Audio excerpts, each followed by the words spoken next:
नमः शिवाय।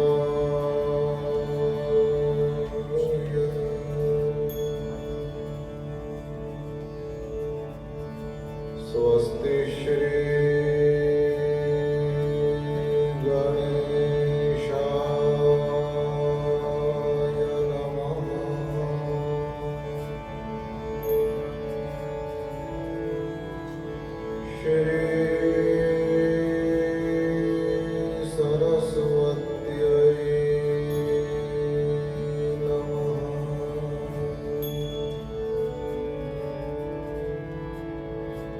श्री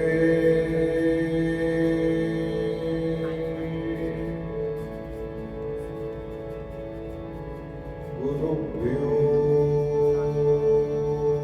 नमः।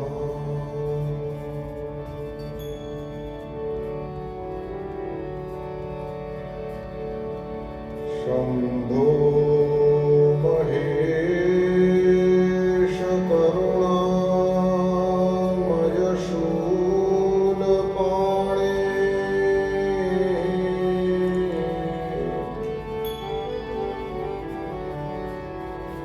गौरीपते पशुपते पशुपाशनाश।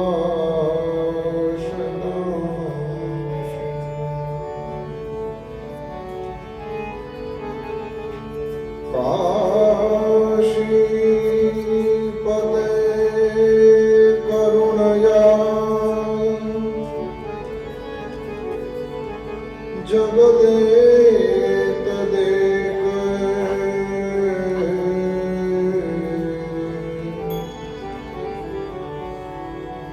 त्वं हंसि पासि विदधासि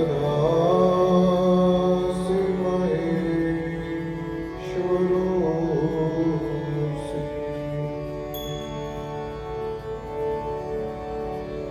त्वत्तो जगद्भवति देव भवस्मरारे।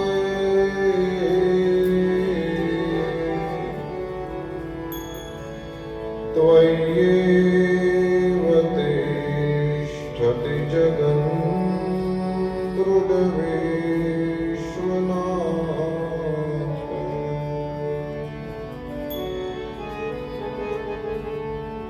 त्वय्येव गच्छति लयं जगदेतदीश।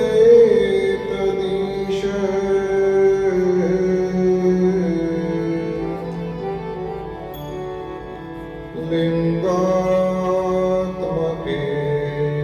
हर चराचर विश्वरूपे।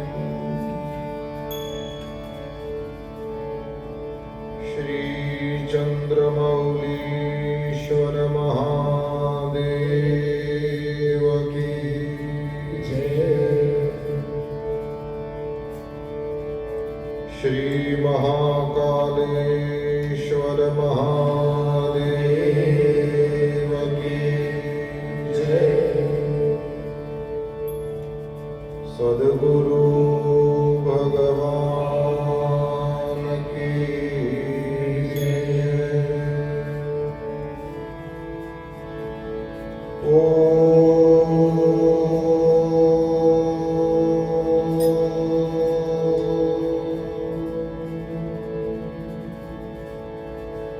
नमः पार्वती पतये।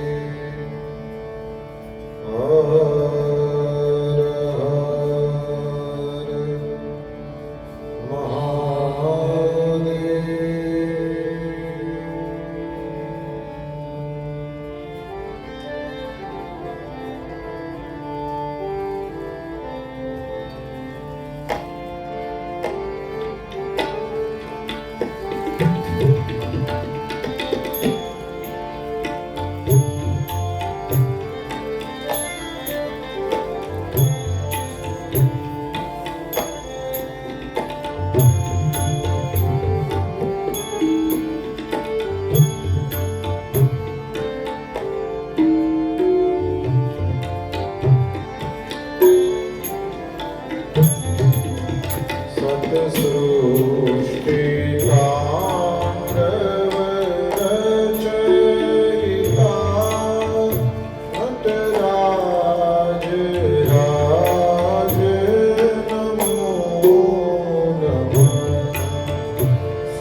आनंद कंद औढ़रदानी भगवान महादेव की परम कृपा से इस बेलव्यू हिंदू मंदिर में प्रतिष्ठित सुविराजित समस्त देवी देवताओं के पावन अनुग्रह से और आप सबके संकल्प से कोरोना की महामारी के बाद फिर एक बार परमात्मा के चरणों में बैठ करके भगवान महादेव के कुछ गुणगान गाने का फिर से जब अवसर प्राप्त हुआ है, तब मंदिर में प्रतिष्ठित समस्त देव स्वरूपों को प्रणाम। यहां पर रह करके आप सभी का मार्गदर्शन कर रहे दोनों ही पंडितद्वय को प्रणाम। और भगवान की जिन पर बड़ी कृपा है, ऐसे आप सभी सिएटल वासी, बेलव्यू वासी, वॉशिंगटन वासी, क्या कहें, अमेरिका वासी, सबको जो जहां रह रहा है। और मेरे सामने ये दो मोबाइल फोन लगा रखे हैं, तो शायद दुनिया में कहीं और भी कोई सुन रहा हो, उन सबको भी बड़े ही आदर और प्रेम से प्रणाम। आप सभी को जय श्री कृष्णा, सभी को प्रेम से जय सिया राम, सभी को प्रेम से प्रणाम। आइए चित्त को शिवमय बनाएं। जब जहां जिस विषय पर बात करने का अवसर प्राप्त कर भगवान कराते हैं, तो हम प्राप्त समय का सदुपयोग करते हुए उन बातों को देखने की चेष्टा करते हैं। और विषय चाहे कोई भी हो, जीव को शिव की ओर ले जाने की चेष्टा होती है, क्योंकि जो बेसिक प्रिंसिपल्स हैं हमारे धर्म के, वो तो वही है। पर आपको, जैसे मैंने देखा कि प्रत्येक व्यक्ति को ये तो शौक होता है, कुछ ही लोग संसार में ऐसे हैं जो हमेशा एक जैसे ही कपड़े पहन के घूमते हैं, है ना। कुछ लोगों को ऐसा शौक है, आप उसको आप कभी भी देखो सेम सेटायर। लेकिन हम सबको अलग अलग कपड़े पहनने का अच्छा लगता है। जितना हो सके मेरे सामने आ जाएंगे तो ज्यादा अच्छा, नहीं तो मेरे को आप केवल आपको देखना है, इसके लिए मुंडी इधर करना पड़ेगा। तो कुर्सी यहाँ ले सकते हो, उसमें कोई नहीं, कुर्सी लेकर के भी यहाँ आ सकते हो, मुझे आप दिखाई दोगे। और मुझे ध्यान है, इससे पहले मैं जब यहाँ आया था, तब भी मैंने सबसे पहले शुरुआत में यही कहा कि जरा सामने आ जाओगे तो मान ले कि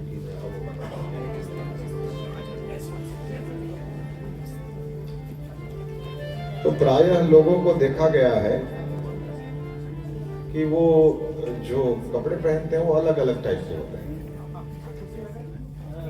सबका अलग अलग होता है। हमेशा ही सब अलग अलग रंग के कपड़े पहनते हैं, लेकिन वो टी शर्ट निकाल करके कुर्ता डाल देगा तो कोई मिहिर भाई नहीं बदल जाएगा, वो तो वही रहेगा, ठीक है ना। कुर्ता पहन लिया तो भी वही है, कल को उसने कोई फॉर्मल ड्रेस पहन ली और वो कोट और टाई और सूट में आ गया तो भी वो उसकी माँ का तो वो बच्चा ही रहेगा।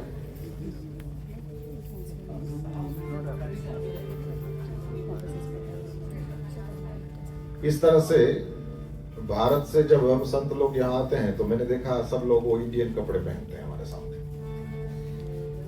और विंटर में आ जाए तो आपको पहचाने नहीं कि वही है ये। या कभी और कहीं जगह घूमने को गए हो और वहां आप मिल जाओ, तो हो सकता है आपको मैं पहचानूं नहीं, है ना। लेकिन मुझे बताओ कि वो ऊपर से जो आपने कपड़े बदल लिए, उससे क्या आप बदल गए ना? आप तो वही हो। तो जैसे ऊपर से हमारा सेटायर चेंज हो जाने से, ऊपर से हमारा मेकअप चेंज हो जाने से हम वही रहते हैं, हम नहीं बदल जाते अंदर से। वैसे ही कभी राम का गुणगान गाते हैं, कभी श्री कृष्ण का गुणगान गाते हैं, कभी भगवान महादेव की बातें करते हैं, पर हम होते वही हैं। यानी वह परम तत्व वही का वही होता है। प्रायः मैंने भारत के सभी जातियों में देखा, जब विवाह होता है तो हर दूल्हे को वो पगड़ी जैसा पहनाते हैं, है ना। अब वो रोज नहीं पहनता, तो अपना ही भाई होगा, लेकिन पगड़ी पहन के आएगा तो आप जानो, उसको पहचानोगे नहीं क्या? नहीं, आप उसको पहचान लेते हो। बिल्कुल वैसे ही ये कभी धनुष ले लेते हैं हाथ में, कभी मुरली ले लेते हैं, और कभी त्रिशूल भी उठा लेते हैं। कभी देवी माँ का रूप बन करके हमारे सामने आ जाते हैं। कई लोगों को ऐसे लगता है हिंदुइज्म में इतने सारे देवी देवता, अच्छा जो ये बोलते हैं वो किसी एक देवता का भजन नहीं करते, किसी एक का भी नहीं करते ठीक से, पर वो हमारे में बड़ी खिचड़ी कर दिया है, हमारे में बड़ी मुश्किल कर दिया, किसको भजें ऐसे बोलते हैं। किसी एक को भी भजते हो तो ठीक है, नहीं ऐसे बोलने के लिए, क्योंकि वो उसको सनातन धर्म की निंदा करने का अच्छा लगता है। किसी एक का ठीक से भजन करे उसको 33 करोड़ से कोई प्रॉब्लम नहीं है, क्योंकि उसके लिए तो उसके वही देवता है। तुलसी मस्तक तब नमे जब धनुष बाण लेहु हाथ, तो उनको तो कोई प्रॉब्लम नहीं है, लेकिन किसी एक का भी भजन नहीं करते, उनको 33 करोड़ बहुत ज्यादा लगता है, खुद एक का भी नहीं करते होते। तो मेरे को बताओ, गुरुदेव भगवान पूज्य भाई श्री समझाते हैं, कभी ऐसे रेस्टोरेंट में जाओ जहां पर थाई फूड भी मिलता हो, ये आपको लगे तो मैं टाई भी बोलने के लिए तैयार हूं, सबका अलग अलग रहता है, वो थाई फूड, TH है तो थाई कहना चाहिए, पर ठीक है जैसे आपको अच्छा लगे। और उधर पंजाबी भी मिलता हो, उधर साउथ इंडियन भी मिलता हो, उधर गुजराती भी मिलता हो, ऐसे रेस्टोरेंट को अच्छा मानते हैं कि कंफ्यूज करने का वाला मानते हैं? क्या मानते हैं हम उसको? मल्टी जहां पर मिलते हो उसको अच्छा रेस्टोरेंट मानते हैं ना। उधर अच्छा है इधर बुरा है, पता नहीं कैसे डबल स्टैंडर्ड है लोगों के। तो मैं तो कहना खाली इतना चाहता हूं कि आखिर तो तुम पेट ही भरते हो ना, कोई थाई फूड खाएंगे तो कान भरता है, पेट नहीं भरता, ऐसा है नहीं। पंजाबी खाओगे तो भरेगा पेट ही, गुजराती खाना खाने वाले भी भरते क्या है, पेट ही। तो द डेस्टिनेशन इज सेम। इस तरह से जो देवी माँ की या कृष्ण की या राम की या शिव की या गणेश जी की या हनुमान जी की उपासना करेंगे, उनको भरना तो अपना ये जो खाली दिल है वही है। पर मुझे राम जी का स्वरूप अच्छा लगता है, मैं क्या करूं, मुझे मुरली मनोहर श्री कृष्ण में मेरी वो ट्यूनिंग नहीं होती, या शिव में मेरी ट्यूनिंग होती है, मेरी देवी माँ में नहीं होती, या गणेश जी में मेरी ट्यूनिंग होती है हनुमान जी में, या हनुमान जी में होती है गणेश जी में नहीं होती। तो ये क्या हुआ, बोले एक पूरी फैमिली खाने के लिए गई रेस्टोरेंट में, और किसी ने कहा कि मैं केवल सूप पीऊंगा, किसी ने कहा मुझे तो इडली वड़ा खाना है, और किसी ने कहा मैं तो पिज्जा खाऊंगा। ये सारे पेट ही भर रहे हैं। उल्टे फैमिली रेस्टोरेंट माना जाएगा, वो अच्छा माना जाता है जहां हर प्रकार की रसोई मिलती है। उस तरह से ये बहुत अच्छा धर्म है, जहां पर ये बहुत अच्छी जगह है जहां पर हमको सब मिलता है। ये सब मिलना बहुत अच्छा होता है। आपका कैसा स्वभाव है, आपको क्या अच्छा लगता है, तद अनुसार इसमें से पसंद कर लो। पर एक तो कम लोग हो, और फिर एक माता जी का मंदिर बना के अलग संप्रदाय चलाओ, एक शिव मंदिर उधर बना दो, एक राम मंदिर उधर। अब एक तो 100 भी नहीं है और उसमें भी अलग अलग हो जाएंगे, होगा क्या? इसलिए एकता मंदिरों की स्थापना की गई। तुम राम को मानते हो, ये यहाँ है, यहाँ मिलेंगे तुमके, तुम यहाँ आओ। तुम्हें श्री कृष्ण पसंद है, वो भी यहाँ है, तुम यहाँ आना, तुम्हें तुम्हारा कन्हैया मिल जाएगा। नवरात्र में देवी माँ का दर्शन करना चाहते हो, यहाँ आ जाना, माँ यहाँ मिलेगी। यदि तुम गणेश जी का दर्शन, हनुमान जी का दर्शन, शिव दर्शन करना चाहते हो, साईं बाबा से मिलना चाहते हो, बालकृष्ण से मिलना चाहते हो, कम टू बेलव्यू हिंदू मंदिर। क्यों? तुम लोग मिलो, ये बड़ा जरूरी है। तुम एक जगह में मिलना, ये बड़ा जरूरी है। मूर्तियां प्रसन्न है, ये जिंदा है ना, इन लोगों को संभालना बड़ा जरूरी था। ऋषि मुनियों ने, संतों ने जो विचार किया, वो हम लोगों को मिलाने का विचार किया है कि ये मिले ही हुए हैं, है ना। ये तो किसी ने वो धनुष ले लिया, किसी ने मुरली ले लिया, इन लोगों को मिलाना बड़ा जरूरी है। नहीं तो भगवान जो जोड़ने वाला होना चाहिए था, वही भगवान हमको अलग करने वाला बन जाता। धर्म का काम जोड़ना है, धर्म का काम तोड़ना नहीं है। इसलिए मुझे कोई बता सकता है, इससे पहले आए थे तो हनुमान जी का गुणगान गा रहे थे, अभी तुमने महाकाल को लगा दिया। नहीं, वो वही है, कभी मुरली ले लेता है, कभी ये तो कभी आऊंगा तो मुरली की बातें करूंगा, कभी आऊंगा तो धनुष की बातें करूंगा, लेकिन आऊंगा इधर ही, जगह यही रहेगी। हम लोगों को मिलना होगा तो हम इस स्थान पर मिलेंगे, यही सनातन धर्म है। और ऐसे इस महान सनातन धर्म में कई संत महात्मा हुए, जिन्होंने हम लोगों को बहुत सारी बातें, ऐसे ऐसे जीवन के सिद्धांत समझाए कि जिससे हमारा जीवन स्वस्थ रहे, प्रसन्न रहे। क्योंकि आपने देखा, व्यक्ति सुविधाएं तो जुटा लेते हैं, लेकिन उसके पास सुख नहीं होता कभी कभी। और किसी को ये लगे कि साधन ज्यादा हो उससे सुख भी बढ़ता है, तो वो कुछ और सोच रहा है। साधन का मतलब सुख नहीं होता, सुख बिना साधन के भी हो सकता है। ये हम सब लोगों की ऊपर की पीढ़ी वाले लोगों को ही पूछ लो, वो कहेंगे अफ्रीका में थे और वहां इंडिया में थे और पता नहीं कहां कहां थे, और इतना पैसा नहीं था लेकिन साथ बैठ के खाना खाते थे। कोई त्योहार ऐसा नहीं होता था जब बुआ के लड़के नहीं आए हो, मामा के यहाँ से नहीं आए हो। कोई वेकेशन ऐसा नहीं जाता था जब मामा के घर जाने को नहीं मिला हो। आदि आदि बातें लोग आज भी याद करते हैं। पैसा तो नहीं था लेकिन वो दिन अच्छे थे, ऐसा कहते हैं। क्यों कहते हैं भाई? बोले उसमें सुख था। एंड अल्टीमेट हम जो खोजते हैं वो सुख ही है प्रभु।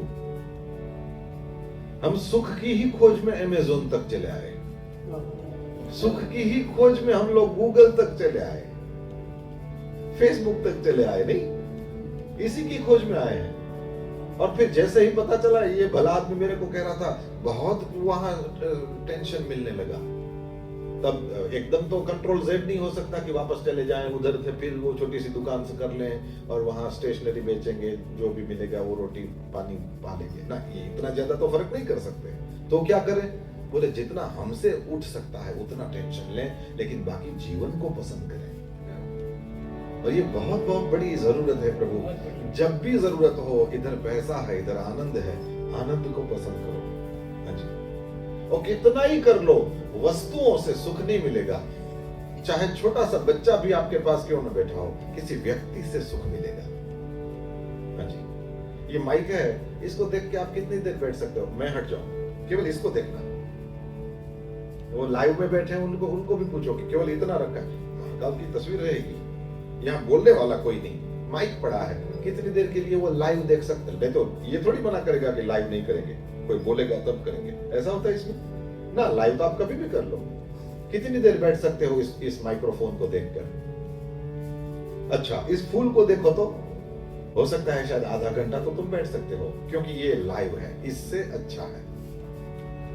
और कोई भला आदमी मिल जाए तो पूरे जीवन उसके साथ बैठ सकते हैं, क्योंकि वो इससे भी ज्यादा लाइव है। जितना लाइव होता है उसके साथ बैठ सकते हो। देखा आपने, लड़ने के लिए लेकिन आदमी चाहिए, चाहे लड़ने के लिए लेकिन आदमी चाहिए। ये जीवन का बहुत अच्छा संदेश था जो हमको ऋषि महर्षियों ने दिया। इसलिए लोगों को मैंने देखा, महिलाओं को ये ज्यादा समझ में आता है। परिस्थिति कैसी भी हो, वो लेट गो में ही उनका मंत्र होता है। ये लेट इट गो नहीं, वो कुत्ते को आप बोलते हो वो क्या शेक इट गो नहीं। ये जीवन का मंत्र है प्रभु। चिल्लाने वाले चिल्लाते रहेंगे। कभी कभी अपना ही वो गार्बेज ट्रक जैसे होते हैं, जहां भी जगह मिले डाल दो। कभी गालियां बोल दो, कभी ये कर दो, कभी वो कर दो। मैंने छोटा सा वीडियो देखा था, एक आदमी टैक्सी में बैठा हुआ है, टैक्सी जो चलाता था वो श्याम सुंदर था, और आपने देखा होगा गोरों से काले जो होते हैं वो जरा ज्यादा आनंद में होते हैं। Yes no? अभी मैं अफ्रीका से आ रहा हूँ, इसलिए आई नो इट नाइसली। आपको हाँ बोलना पड़ेगा। गोरों से काले ज्यादा आनंद में होते हैं। हाँ जी। जंगल में जाके कुछ भी ले आते हैं, कुछ भी वो पका देती है, दोनों खा लेते हैं। रात में आग जलाते हैं, चारों ओर डांस करते हैं, गाना गाते हैं, मौज में रहते हैं। राय पानी न टब में पड़िया हुई, पण आनंद में हुई ना। ये आनंद में वो लोग होते हैं। एनीवे, सो वो ड्राइवर जो था वो ब्लैक था, ये पीछे बैठा था। अब हुआ ये कि गाड़ी जा रही थी और उसमें उसको एक जगह पर अचानक से ब्रेक लगानी पड़ी, और वो आगे वाली गाड़ी से जितना डिस्टेंस होना चाहिए ब्रेक मारते समय उतना नहीं रहा, उससे जरा नजदीक चले गए। गाड़ी टच नहीं की थी, केवल नजदीक, और उसको वो दिख गए। अब वो बाहर निकला, वो कोई श्याम सुंदर तो था नहीं, वो था गोरा, और चिल्लाने लगा और जो भी बोलना चाहता था वो बोला, और इसने उसको ऐसे कर दिया और मुस्कुराया। तो पीछे जो बैठा था उसने कहा कि वो जो बोल रहा था ये मैं होता तेरी जगह तो सुन नहीं सकता, मैं उसको जवाब देता, और तू गाड़ी से उतरा नहीं, तूने सामने गाली गलौज किया नहीं, उल्टे शेक हैंड के वो हैंड शेक कर दिया, अब तू तो उसके सामने स्माइल कर रहा है। उसके बाद वो जो श्याम सुंदर बोलता है वो बहुत अच्छा था। ये गार्बेज ट्रक में बोला ना, वो वर्ड मुझे वहां से मिला, उसने कहा कि सारे लोग गार्बेज ट्रक की तरह घूम रहे हैं, जरा सी प्रतिकूलता देखी नहीं कि गाली गलौज और अंदर का जितना फ्रस्ट्रेशन है वो सारा गार्बेज हमारे पास खाली करने लगते हैं लोग। यदि आप नहीं चाहो तो ऐसे कर दो, ऐसे कर दो, इससे क्या होगा? बोले वो गार्बेज आपके यहाँ वो खाली होगी नहीं, हमारी फैक्ट्री तो बिल्कुल बंद कर दो, इको हो तो बंद कर दो। सारे यहाँ आते हैं और गार्बेज हमारे पास खाली करना चाहते हैं। क्या करो? Let it go. क्यों?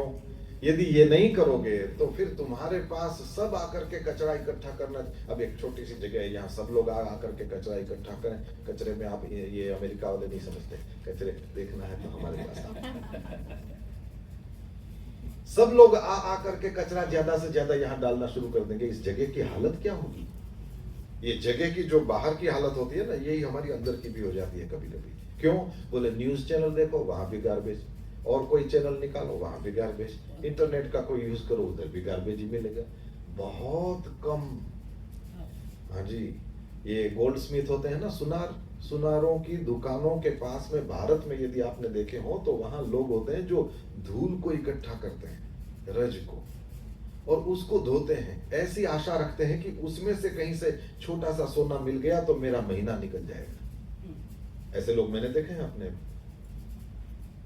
तो ये जो जितना हमारे आसपास हमको सुख सुविधा के साधन दिखते हैं ना, उसमें वो धूल ही इकट्ठी कर रहे हैं। उसमें सोना तो मिले तो मिले, हमको लगता है कि सुविधा है, ये हर सुविधा में सुख नहीं भरा है।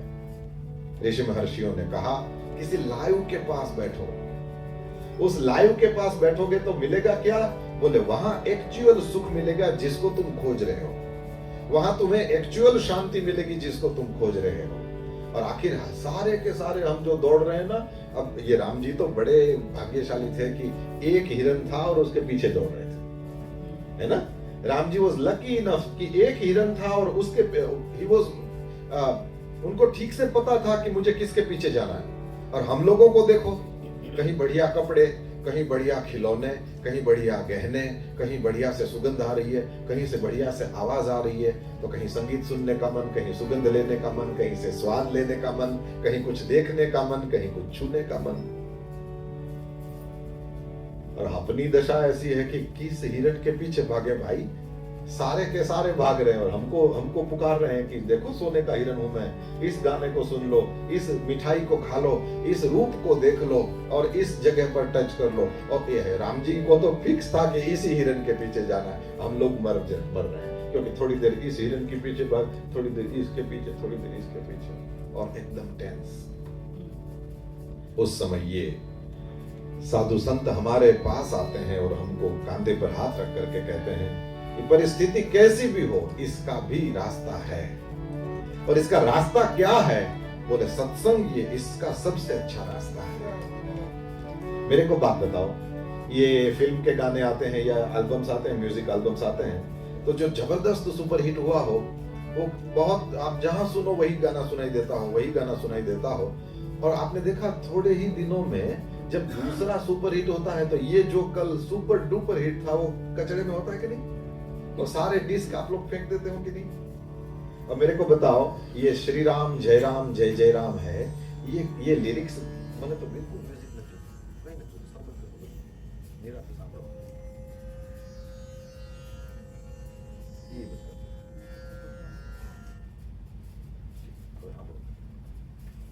मेरे को बताओ, ये जो सुपर डुपर हिट होते हैं वो भी कचरे में चले जाते हैं। ये श्री राम जय राम इतना ही है, देखो इतना ही है।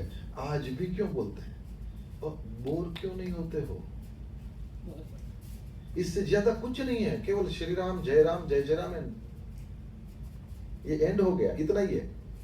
आपको कितना भी बढ़िया पसंद हो, ऐसे किसी गाने की कोई एक लाइन मन में डाल दो जो आपके दिल के बड़ा करीब हो, भजन भी हो तो कोई प्रॉब्लम नहीं है, कोई एक मन में एक लाइन मन में डाल दो, उसको रिपीटेडली लिटरली आप सुन सको, ऐसे बोलो। ये एक एक्सपेरिमेंट है, आप सुन सको इस तरह से, क्योंकि आपके दिल के बड़ा करीब है तो बार बार गाओगे ना। तो बार बार गाते रहोगे, बार बार गाते रहोगे, बार बार कितनी देर गा सकते हो? लिटरली उसको लिखो कि भाई मैं 15 बार गाया, उसके बाद मुझे लगा बहुत हो गया यार, या 50 बार मैंने बोला, उसके बाद मुझे लगा बस हो गया। और आपको पता है भारत में श्री राम जय जय राम के अखंड कीर्तन चलते हैं और सालों से चल रहे हैं, और कितने रागों में बोलते हैं, लेकिन श्री राम जय राम के अलावा एक लेटर भी बोलने की छूट नहीं है, वर्ड नहीं, एक लेटर भी नहीं डाल सकता। ओम श्री राम जय राम भी नहीं कर सकते, या श्री राम जय जय राम राम भी नहीं कर सकते। श्री राम जय राम एंड दैट्स इट। और बोर नहीं होते। There must be something. ये श्री कृष्ण गोविंद हरे मुरारे, ये लिखा किसने है प्रभु? अभी भी क्यों इसके ऊपर दूसरा सुपर डुपर हिट क्यों नहीं आ रहा है? क्यों हम इसको गार्बेज में नहीं डाल रहे? ये जय जय जय हनुमान गोसाई कृपा करहु गुरुदेव की नाई, आज यहाँ इतनी दूर, कहाँ भारत और कहाँ ये नक्शे में देखो, फिर भी यहाँ भी आपको भी ये आपके हार्ट को टच करता है। There must be something. अब एक बात है कि हम लोग अच्छे से समझें कि ये मैंगोज हैं वो कहाँ के हैं और किस सीजन में पकते हैं, कैसे खाते हैं, एटसेट्रा। और एक चीज है, चाकू ले लो, काटो, खाओ। अब दोनों चीज, कुछ तो ऐसे हैं जो इसके ऊपर चर्चा करते रहते हैं, और कुछ हैं जो इसको खा लेते हैं। मजा किसको आता है? So we are smart enough, इसलिए श्री राम जय राम के बारे में हमको ज्ञान मिल गया जितना मिलना था। अब तो हम इस पर चले। यही है सत का संग। सत और असत ऐसे दो वर्ड्स हैं। असत उसको कहते हैं जो कभी नहीं रहेगा। तो हमारे आसपास जितनी वस्तु, व्यक्ति, ये मकान, ये मूर्तियां, ये माइक्रोफोन, बुक, श्याम भाई सब देख लो, क्या ये हमेशा से है? नहीं। क्या ये हमेशा रहेगा? तो जितना भी ये हमेशा से नहीं, हमेशा नहीं रहेगा, ये सब असत।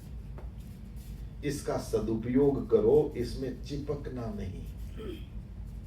यदि चिपके तो मरे। इसका सदुपयोग करो। जैसे मुझे ये कितना ही अच्छा लगता, मुझे बिल्कुल अच्छा नहीं कह रहा हूं, यदि मुझे बहुत अच्छा लगता हो तो भी जैसे प्रवचन पूरा होगा तो उसके बाद में फिर मुझे इसको छोड़ देना है। खाना खाने के टाइम थाली हाथ में ले लो, फिर उसको छोड़ दो, ठीक है ना? यदि उसको एकदम हाथ में लेके ही घूमते रहोगे दिन भर, तो तुमको कोई अच्छा कहेगा कि मूर्ख कहेगा? मूर्ख बोलेगा ना। इसी तरह से ये जितना संसार है आपके आसपास में, इसका सदुपयोग करो। ये कभी नहीं था, इसलिए कभी ऐसा दिन जरूर आएगा जब ये कुछ नहीं होगा, इंक्लूडिंग ये मंदिर सब। ये क्योंकि हमने बनाया है, इसलिए इसको तो वैसे ज्यादा दिन ये तो रहने वाला नहीं है, ऐसे मैंने सुना है, ठीक है ना?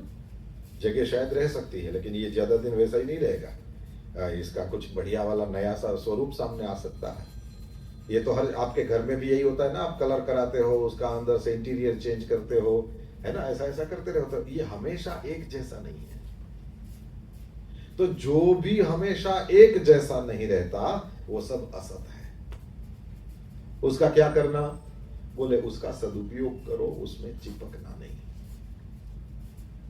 अच्छा, तो जो हमेशा रहेगा उसको कहते हैं सत। उसका संग माने कंपनी, उसके पास बैठना इज सत्संग। सिंपल। ये कोई बढ़िया सा गाना हो सकता है, ये बढ़िया सी बुक हो सकती है, ये बढ़िया सी भगवान की मूर्ति हो सकती है, ये कोई मंत्र हो सकता है, ये यज्ञ हो सकता है, ये कोई तीर्थ हो सकता है, ये हमारे गुरुदेव हो सकते हैं।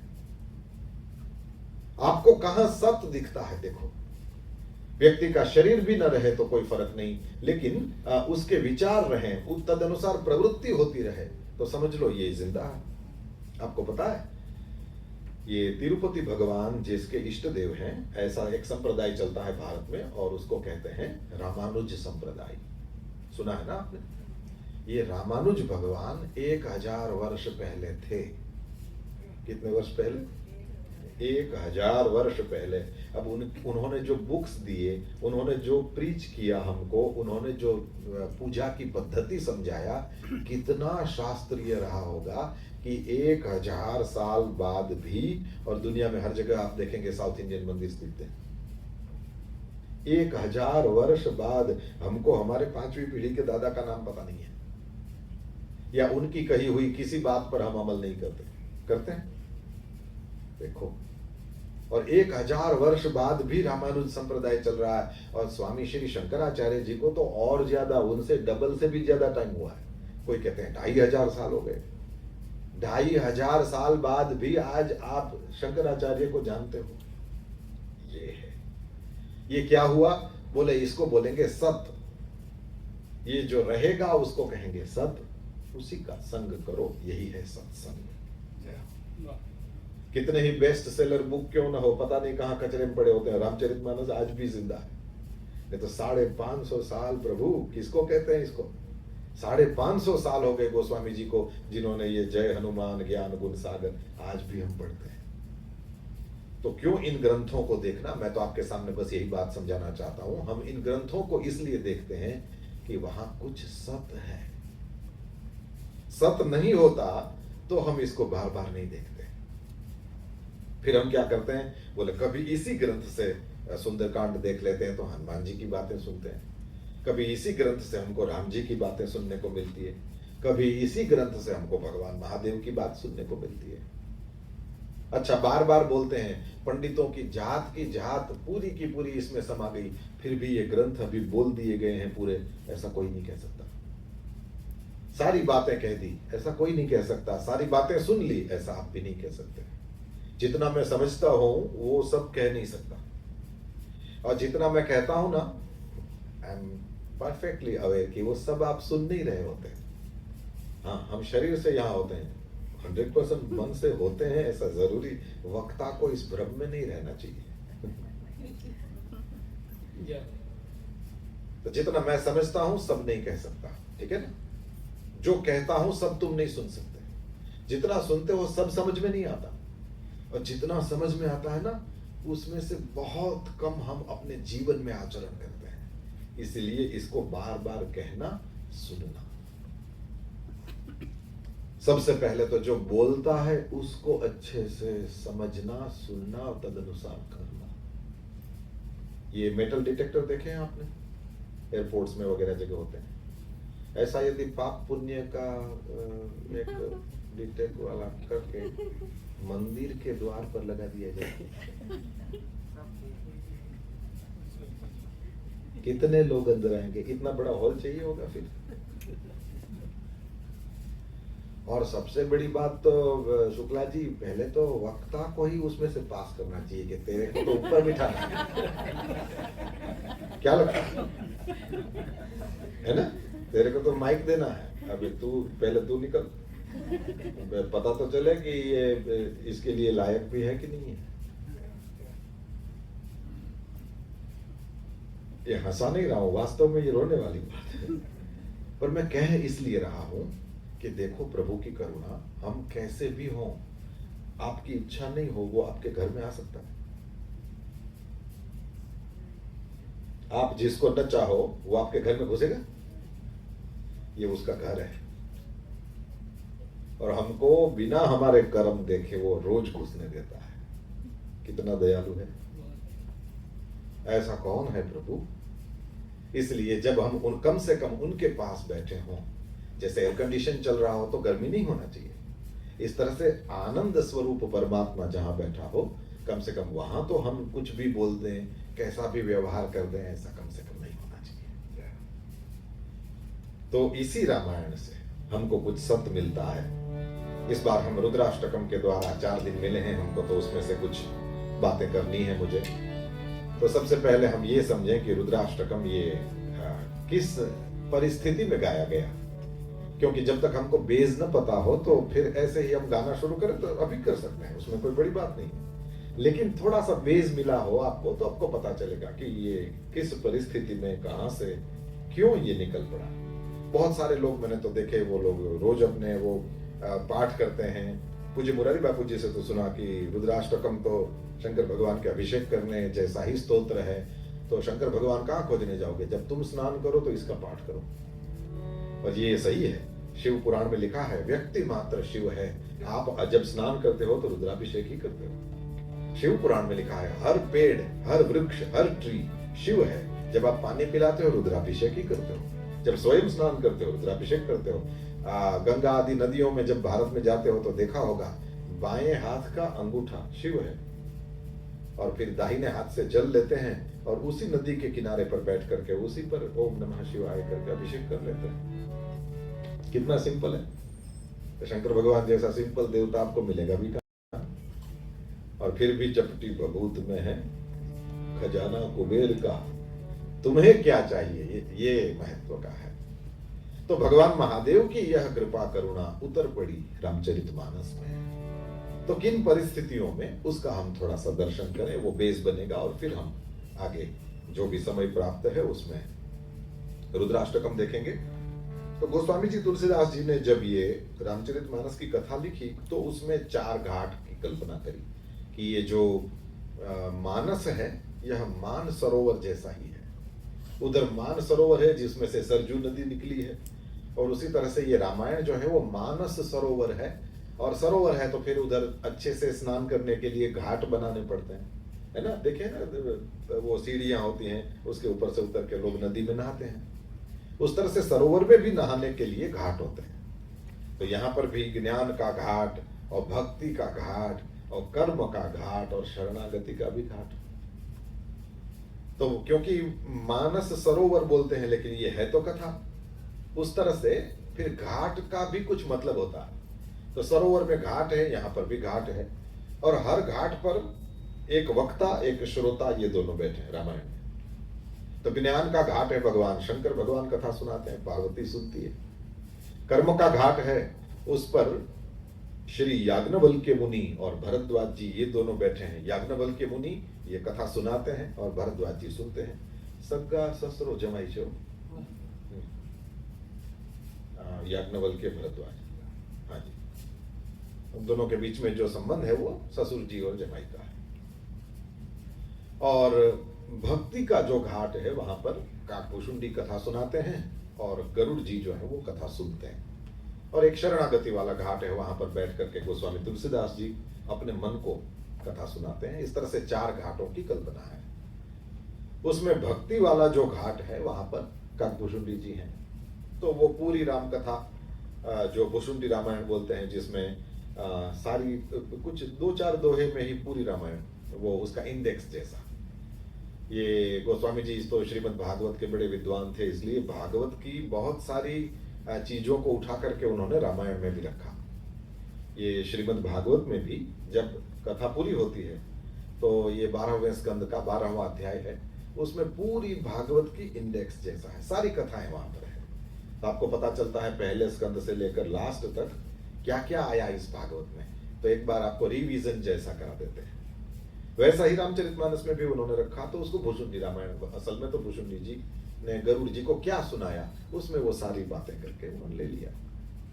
अब इतना बढ़िया रामचरितमानस सुना तो गरुड़ जी ने पूछा किनको, भुषुंडी जी को, कि महाराज और सब तो ठीक है, देखिए हम गरुड़ हैं और कोई तो मोर है, कोई तो शुक तोता है, और आप कौआ हो। तो इस जमाने में भी कौवे को अच्छा तो नहीं मानते, है ना। केवल श्राद्ध के दिनों में हम खोजते हैं कौवा मिल जाए बहुत अच्छा, इसके अलावा हमको कोई कौवे का काम नहीं। और दूसरा, यदि कभी हमारे घर के सामने बैठा हो और फिर बोल दे तो क्या कहती हैं महिलाएं, मेहमान आने वाले हैं, बस इतना यूज है इसका। तो मैं आ रहा था मुंबई के एयरपोर्ट पर, तो वहां बैठकर कौवा, मैंने कहा तेरे तो मेहमान 24 घंटे आते ही रहते हैं, यहाँ बैठ के क्या बोल रहा है। उधर ऐसे देखा मैंने कहा वाह तू यहाँ बैठ के बोलेगा, लेकिन क्या कहें, शगुन का भी एक शास्त्र है, और उसमें कभी भी कहीं भी बैठ के कौवा बोले मेहमान, ऐसा नहीं है।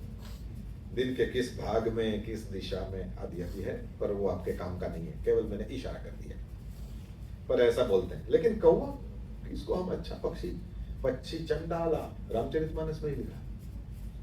कैसा पक्षी है वो, चंडाल पक्षी मानते हैं। तो इसका मतलब इसमें अच्छे पक्षी भी हैं और बुरे वाले भी। पशुओं में भी ऐसा है, मनुष्यों में तो है ही। तो सपदी हो पक्षी चंडाला, ये कहा गया। तो प्रश्न ये हुआ कि ये गरुड़ जी ने कहा कि महाराज ये शरीर कहाँ मिला, और मेरे को ये बताइए कि आपको ये शरीर इतना प्यारा क्यों है कि आप इस शरीर को छोड़ते नहीं हो।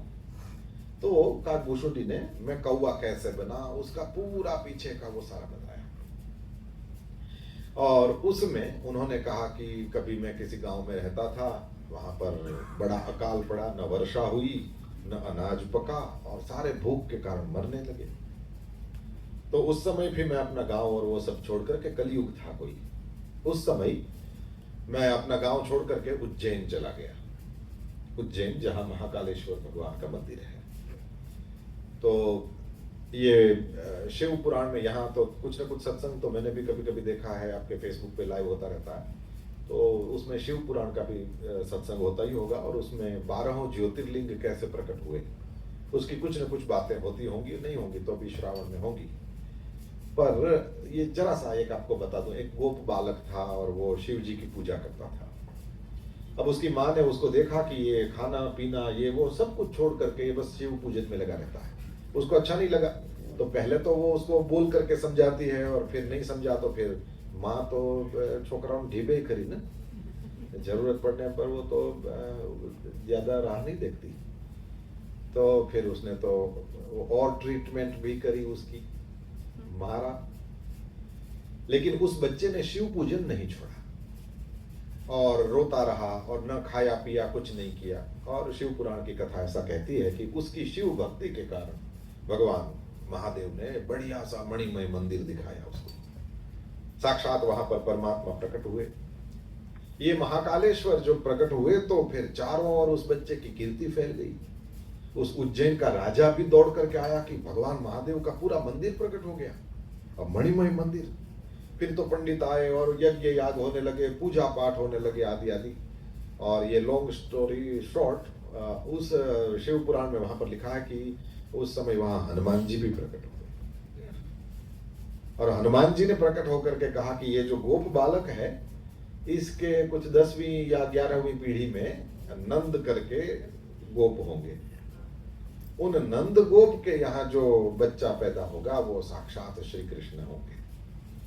तो ये श्री कृष्ण भगवान की पीढ़ी में ही, वो अहीरों में ही ऊपर की पीढ़ी में 10वें 11वें जो थे, श्रीकर गोप उसका नाम था, श्रीकर। तो उन्होंने ही भगवान महाकाल को प्रकट किया है।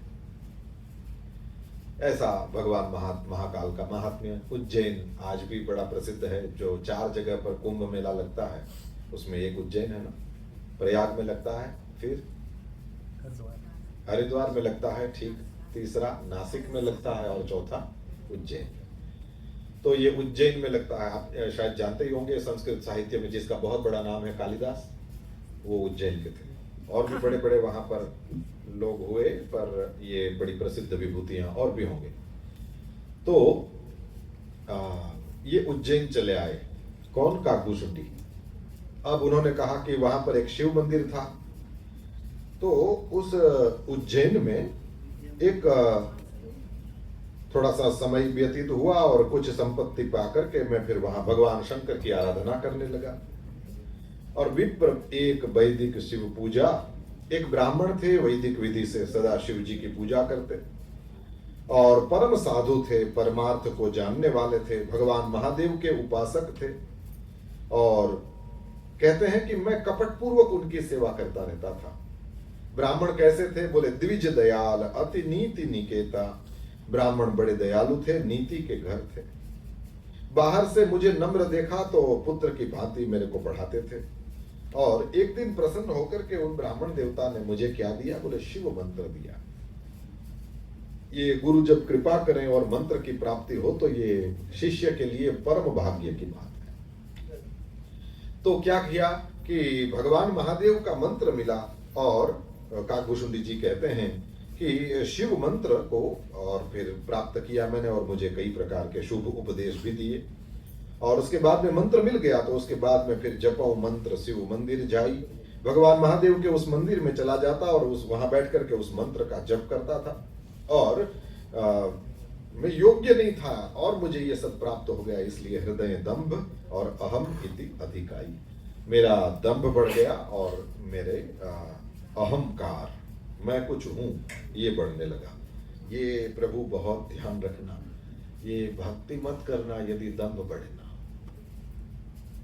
व्यासपीठ से कोई ऐसे बोलेगा भक्ति मत करना, लेकिन भक्ति मत करना यदि दंभ बढ़ना हो, क्योंकि बहुत बाधक ये भक्ति की सुगंध हमारे जीवन में फैलने नहीं देता। दंभ, दंभ किसको बोलते हैं? सीधी सादी बात, आप मुझे देख रहे हो और मैं हनुमान चालीसा बोलूं और मुझे कोई नहीं देख रहा हो मेरे घर में, और ऐसे ही नहा करके धोती भी नहीं पहनना और ऐसे ही तौलिया लपेट के मैं बैठा हूं, जय हनुमान ज्ञान गुण सागर, ये वो मैं ओरिजिनल हूं। और आप मुझे देख रहे हैं तो मैं शाल को भी खंबे से, वो अपने कांधे से गिरने नहीं देता, लाइव जा रहा है, ये दंभ हो जाता है।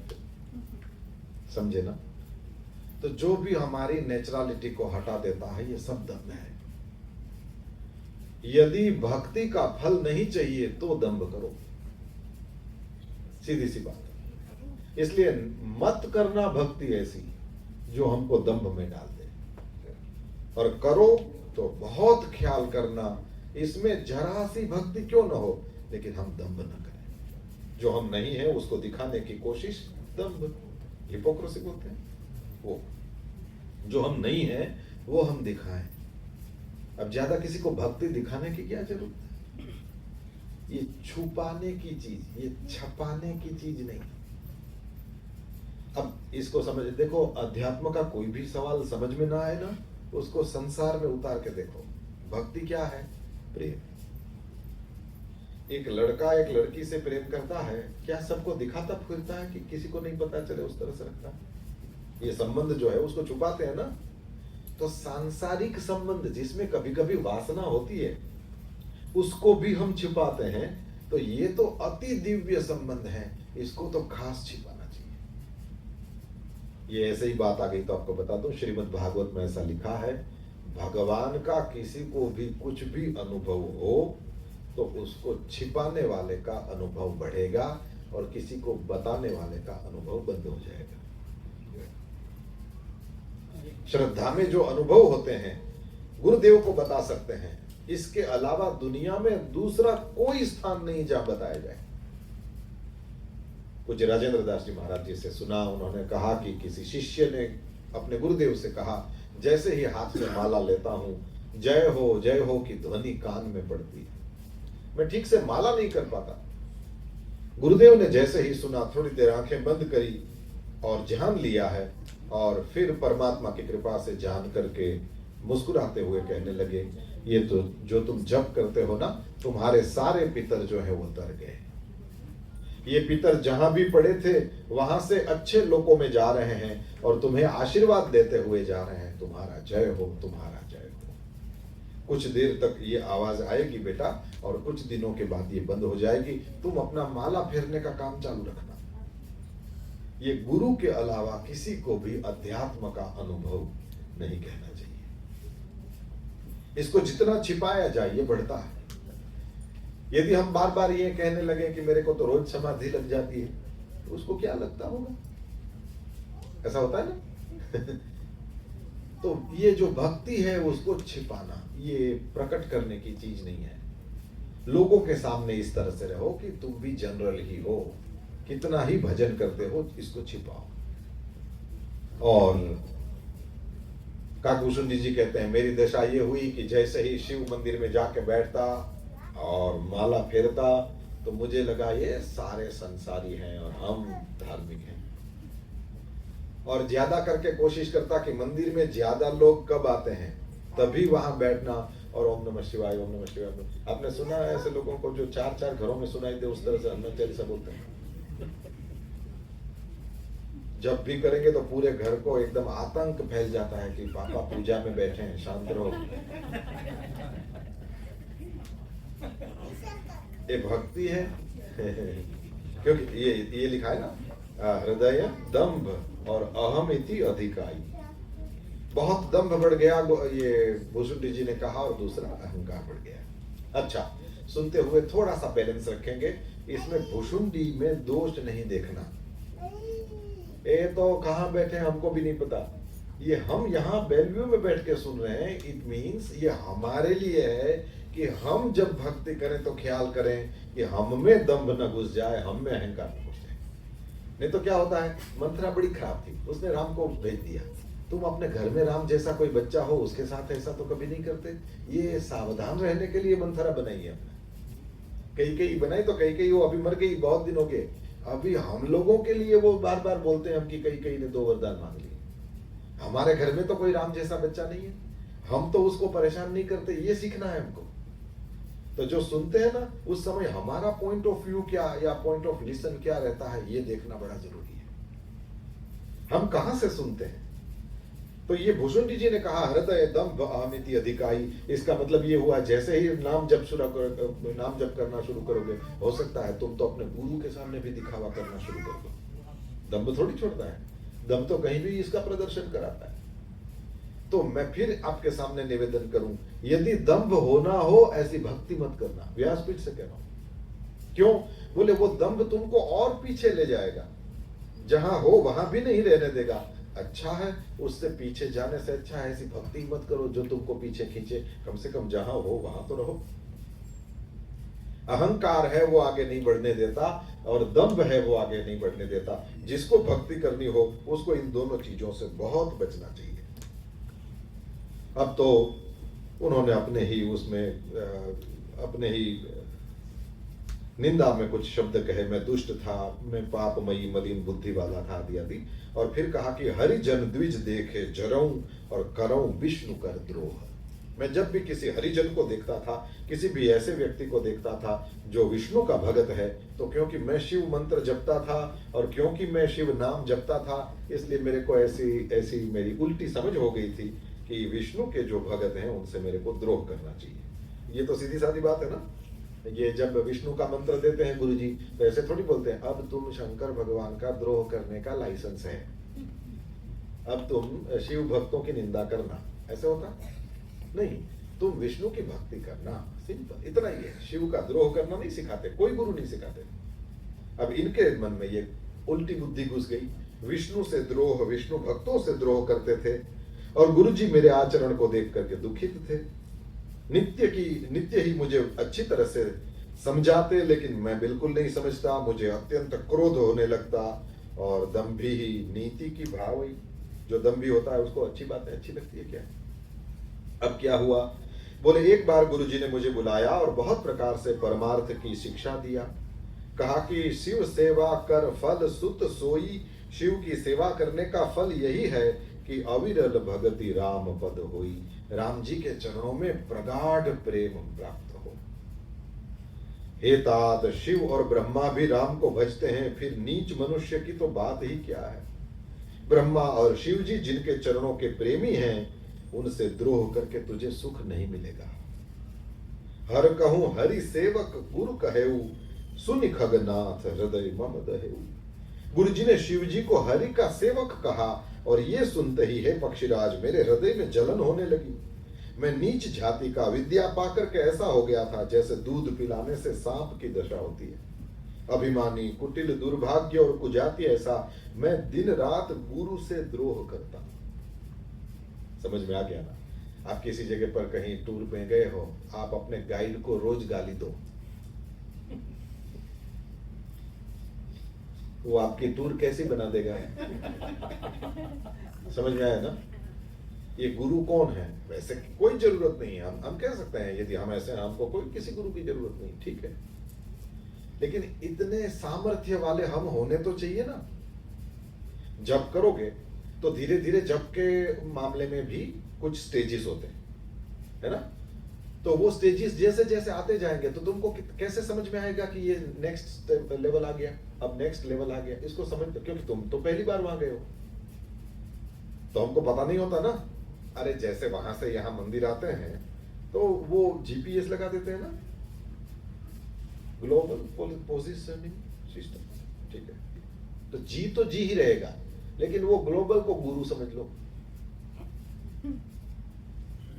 गुरु समझाएंगे कि पोजीशन तुम्हारी अभी कहां है, और उस पोजीशन वाइज तुम्हारे सामने देख करके कहेंगे तो समझ लेना तुम्हें ही कह रहे हैं। और सत्संग को ऑलवेज पर्सनली लेना चाहिए।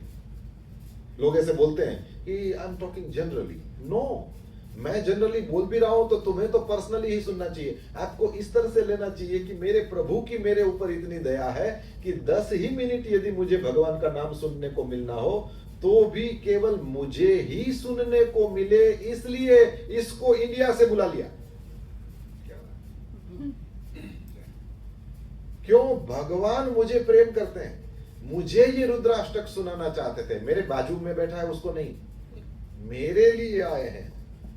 क्यों? भगवान मेरे को प्रेम करते हैं। आप अपने बच्चे को प्रेम करते हैं, उसको कोई खिलौना चाहिए, कहीं से भी आप मंगवा देते हो, कहीं से भी आप लाते हो, उसको क्यों आप ये सब देते हो? क्योंकि आप उसको प्रेम करते हो। तो ये भी हमारे माँ बाप हैं। ये हमको अकेले को, ये ठीक से सुनो, इसको समझना, केवल आपको अकेले को ही मिले, चाहे 10 मिनट, चाहे 5 मिनट, अरे 1 मिनट, लेकिन केवल आपको सुनाई दे, इसलिए ये सारा अरेंजमेंट हुआ है, ओनली फॉर यू। इतना ज्यादा पर्सनली लेने से ये सत्संग हमारे अंदर उतरता है।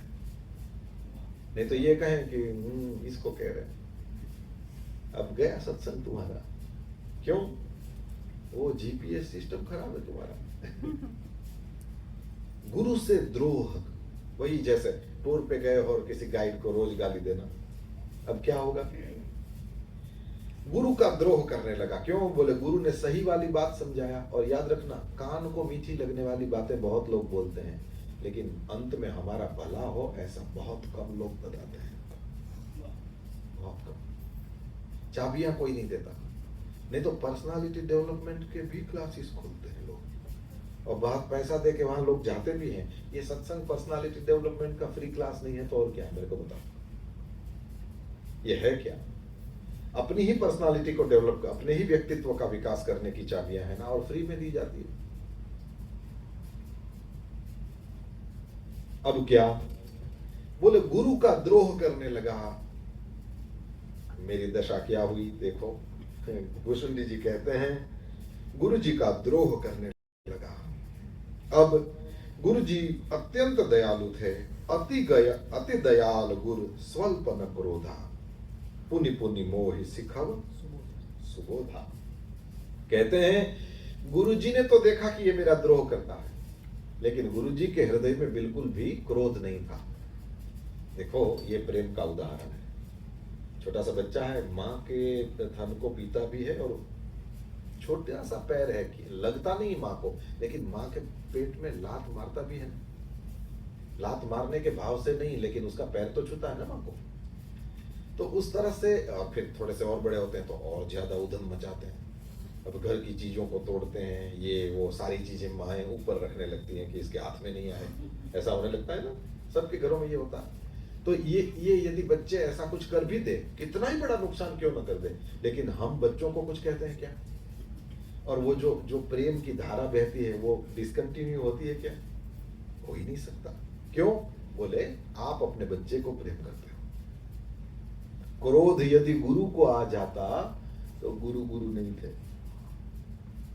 जो बियॉन्ड दीज थिंग्स पहुंच जाते हैं ना, वो ये छोटी छोटी बातों में मुस्कुराने लगे, छोटी छोटी बातों में रोने लगे, ये उनमें नहीं होता। क्यों? उन्होंने सारे सिचुएशंस देखे होते हैं। आप बूढ़ों को देखो, जो वृद्ध है ना, उन लोगों को देखो, वो जरा सी प्रतिकूलता में उनके चेहरे पे कोई दुख की भावना नहीं देखोगे। और उनको कहो कि ये इतनी गर्मी है, ये नहीं बेटा चलता रहता है। हम कहे क्या चलता है? बोले इससे ज्यादा गर्मी देखिए आप। इसलिए, और उस तरह से सुख हो तो क्या कहते हैं? वो ठीक है, अच्छा है, मेरे बच्चे कमा रहे हैं। ऐसे बोलते हैं ना। क्यों? बोले इससे भी ज्यादा दुख देखा हुआ है और सुख भी देखा हुआ है। ये कुंती को देखो, महाभारत में कुंती का जो पात्र है उसको देखो। उसके खुद के बच्चों को 12 साल के लिए वन में 2 बार जाना पड़ा। और सुख कैसा देखा? जब राजसूय यज्ञ हो रहा था तो सारे भारत के बड़े बड़े राजा युधिष्ठिर को गिफ्ट देने आए थे, लेकिन फिर भी लाइन में खड़ा किया। और किसके पास क्या है वो सेवक लोग देखते थे।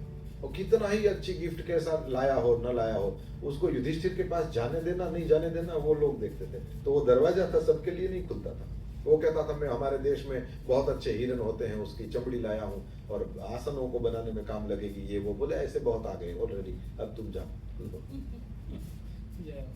सुख भी कुंती माता ने जो देखा, और आपने देखा आपको कोई पोजीशन मिले ना, इतना सुख नहीं जितना आपके बच्चे को मिले तब ज्यादा। Yes no? जब आप जिसको प्रेम करते हैं उसकी कोई एक बढ़िया वाली पोजीशन मिलती है, इस तरह से जैसा आप लोग यहाँ पर वो अमेज़न में या गूगल में ये वो इतने कहाँ कहाँ काम करते हैं, लेकिन उसमें आपको जो आनंद मिलता है उससे भी ज्यादा आपके माता पिता को, मेरा बेटा है। देखा है माता पिता, कई बच्चों को नहीं अच्छा लगता, लेकिन ये आपको समझ में तब आएगा जब आप बाप बनोगे और आपका बेटा ऐसी किसी पोजीशन पर जाएगा। और बहुत बहुत समझदार हैं वो बच्चे जो बाप की भावना को बेटा रहते हुए ही समझ लेते हैं। नॉर्मली हमको तब समझ में आता है जब हम बाप बन जाएं, और प्रायः मोस्टली तब सॉरी बोलने के लिए बाप वहां होता नहीं है ना?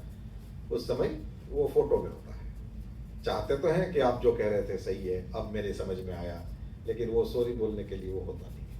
तो यदि हो तो वो सामने बैठे हो तभी उनके वो जो कहते हैं उसको समझ लेना। बहुत होशियार ऐसे लोग हैं, बहुत अच्छे लोग हैं ऐसे जो राइट टाइम वो राइट बातों को समझ लेते हैं। ऐसा है ना, जब उम्र हो तो अकल नहीं होती, और अकल आते आते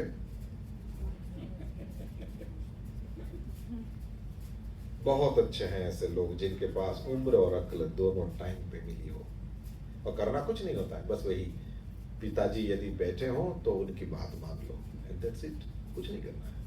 माँ यदि बैठी हो उसकी बात मान लो। जैसे ही भुसुंडी जी ये इस तरह से उद्यम करते हैं, ये विष्णु का द्रोह करना, गुरु का द्रोह करना, ये तो बड़े पाप हैं अध्यात्म में। लेकिन अति दयाल गुरु स्वल्प न क्रोधा, यही महानता है ना? ये इसी से पता चलता है कि ये बड़े हैं। बिल्कुल हृदय में बिल्कुल क्रोध नहीं करते, नहीं तो गुरु का अपराध करना अध्यात्म में कोई प्रगति नहीं होती फिर। लेकिन बड़े दयालु, मन में कहीं भी क्रोध को नहीं आने दिया, और बार बार मुझे ज्ञान की शिक्षा देने लगे। और नीच मनुष्य जिससे बड़ाई पाता है वो सबसे पहले उसी को मारकर उसी का नाश करता है। आग से धुआं उत्पन्न होता है, और जब वो मेघ बन जाता है तो देखा वो मेघ बरसता है, किसको सबसे पहले खत्म करता है? उसी आग को। धूल रास्ते में ऐसे ही पड़ी होती है, सब लोग की लातों की मार सहती है, लेकिन जब पवन उसे उड़ाता है या ऊंचा उठाता है, सबसे पहले उसी पवन को भर देती है। जहां देखो धूल, पवन नहीं दिखता है ना? और राजाओं के भी नेत्रों मुकुटों में पड़ती है। हे पक्षीराज गरुड़ जी, काकभूषुंडी जी कहते हैं, ऐसी बात समझ करके बुद्धिमान लोग जो नीच है ना उसका संग नहीं करते। कवि और पंडित ऐसी नीति कहते हैं कि दुष्ट से कलह और प्रेम कुछ भी नहीं करना चाहिए। खल सन कलह न भल नहीं प्रीति। क्योंकि देखो संसार कुत्ते जैसा है, ये खींचेगा तो काटेगा और रीझेगा तो चाटेगा। कुत्ता चाटे ये अच्छा है, और काटे ये अच्छा है? 14 इंजेक्शन लेवा पड़े, है ना? संसार कैसा है? कुत्ते जैसा है। इसलिए क्या करना चाहिए? बोले उसका दूर से ही परित्याग करना चाहिए। इसके साथ वैर विरोध करना भी ठीक नहीं, और इसके साथ कलह भी नहीं करना चाहिए। क्या करें? बोले उदासीन नित रहिए गोसाई, और दुष्ट को कुत्ते की तरह दूर से ही त्याग देना चाहिए। खल परिहरिय स्वान की नाई। अब मैं दुष्ट था, हृदय में कपट था, कुटिलता भरी थी, इसलिए गुरुजी हित की बात कहते थे, लेकिन मुझे अच्छी नहीं लगती थी। एक दिन ऐसा हुआ कि मैं शंकर भगवान के मंदिर में एक बार हर मंदिर जपत रहे हूं शिव नाम, शिव जी के मंदिर में बैठा था और शिव नाम का जप कर रहा था, और उसी समय गुरु जी आए। लेकिन अभिमान के कारण उठी नहीं कीन है प्रणाम। अभिमान के कारण मैं माला कर रहा हूं, गुरुजी आए तो क्या हुआ? गुरुजी को उस समय तो आना चाहिए ना जब मैं माला नहीं कर रहा हूं।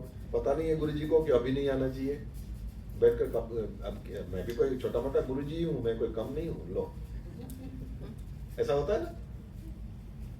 एक महात्मा गए किसी दूसरे गांव में, और उनके बारे में ऐसा लोग बात करने लगे कि ये 400 साल के हैं, 400 साल की उम्र है। तो स्वाभाविक रूप से लोगों को आकर्षण होता है ना, अपने तो 70 में 80 में ही जय श्री राम हो जाते हैं, और ये 400 साल इनका एंटी एजिंग कैसे हो गया? नहीं, तो सब लोग बड़ा वो देखते हैं कि इतनी बड़ी उम्र में भी आपकी उम्र क्यों नहीं दिखती, ये वो। एक मेरे गुरुजी की बढ़िया बात याद आ गई, बता दूं आपको। मेरे गुरुदेव भगवान पूज्य भाई श्री ऐसा कहते हैं, वैसे सिएटल में उनका प्रवचन हुआ, ठीक है। उन्होंने, उनका बड़ा अच्छा कोट है, वो कहते हैं कि 40 के बाद, when you are 40, 40 के बाद व्यक्ति स्वरूप से नहीं स्वभाव से पहचाना जाता है। इसलिए जैसी उम्र हो वैसे दिखो, कोई बात नहीं। उसमें ज्यादा कोई बहुत ज्यादा वो करने लगोगे तो हो सकता है कभी चमड़ी को नुकसान हो, तो थोड़ा सा જેટલું જરૂરી હોય એટલું માપમાં કરવું, બહુ વધારે ન કરવું, ठीक है। 40 के बाद व्यक्ति स्वरूप से नहीं पहचाना जाता, स्वभाव से। और ये आपके अनुभव, मेरे अनुभव की बात है। जैसे किसी लड़की का नाम बोला और कहा कि उस लड़की को जानती हो, 2 महिलाएं बात कर रही है। अब वो लड़की यदि 40 की नहीं है, छोटी है, तो क्या बात कैसी होगी? वो लंबी, जिसके लंबे बाल हैं, ऐसे बोलते हैं।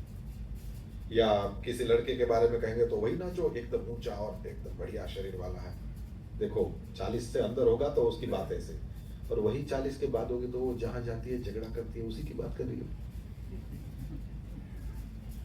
है ना। 40 के बाद देखना उसका परिचय कैसे है। कहीं भी अच्छा काम होता है, वो लड़के को मैंने देखा वो हर जगह पर होता है, उसी की बात कर रहे हो। देखो चेंज हो गया, नहीं तो अभी भी उसका शरीर वही है, अभी भी उस छोरी के बाल लंबे ही हैं, लेकिन अब उसके बालों के बारे में बात नहीं होती, अब उसके स्वभाव के बारे में बात हो रही है। देखा है ना आपने, स्वरूप 40 से पहले तुम्हारा साथ देगा, उसके बाद स्वभाव ही है। तो पूछा गया, गुरुजी 400 साल के हैं, चारों ओर बात फैल गई, गुरुजी 400 साल के, गुरुजी 400। अब किसी को पूछना तो पड़े, ऑथेंटिक इंफॉर्मेशन है कि ऐसे ही चल पड़ा है, थोड़ा देखना तो पड़ेगा ना। तो लोग किसको पकड़ेंगे? बोले जो उसके साथ आए हैं उसको पूछो, इनकी शादी हो गई है? नहीं, लोग जो साथ वाले हैं उनके से बहुत इन्हें कितना छोकरा है, लोगों को बड़ा ही वो क्यूरियोसिटी रहती है। ओके, तो चेले को पकड़ा गया। चेले को कहा कि यही मैं भी छोटा मोटा गुरुजी हूं, इस पर कह रहा हूं। चेले को पकड़ा, चेले को कहा कि गुरुजी 400 साल के हैं। वो गुरुजी का पता नहीं चला, वो गुरु ज्ञान अगम है। गुरुजी का तत्व गुरु तारो पार न पायो, गुरुजी का कोई पार नहीं पा सकता। गुरुजी कितने साल के हैं कोई नहीं बता सकता। 250 साल से मैं सेवा में हूं।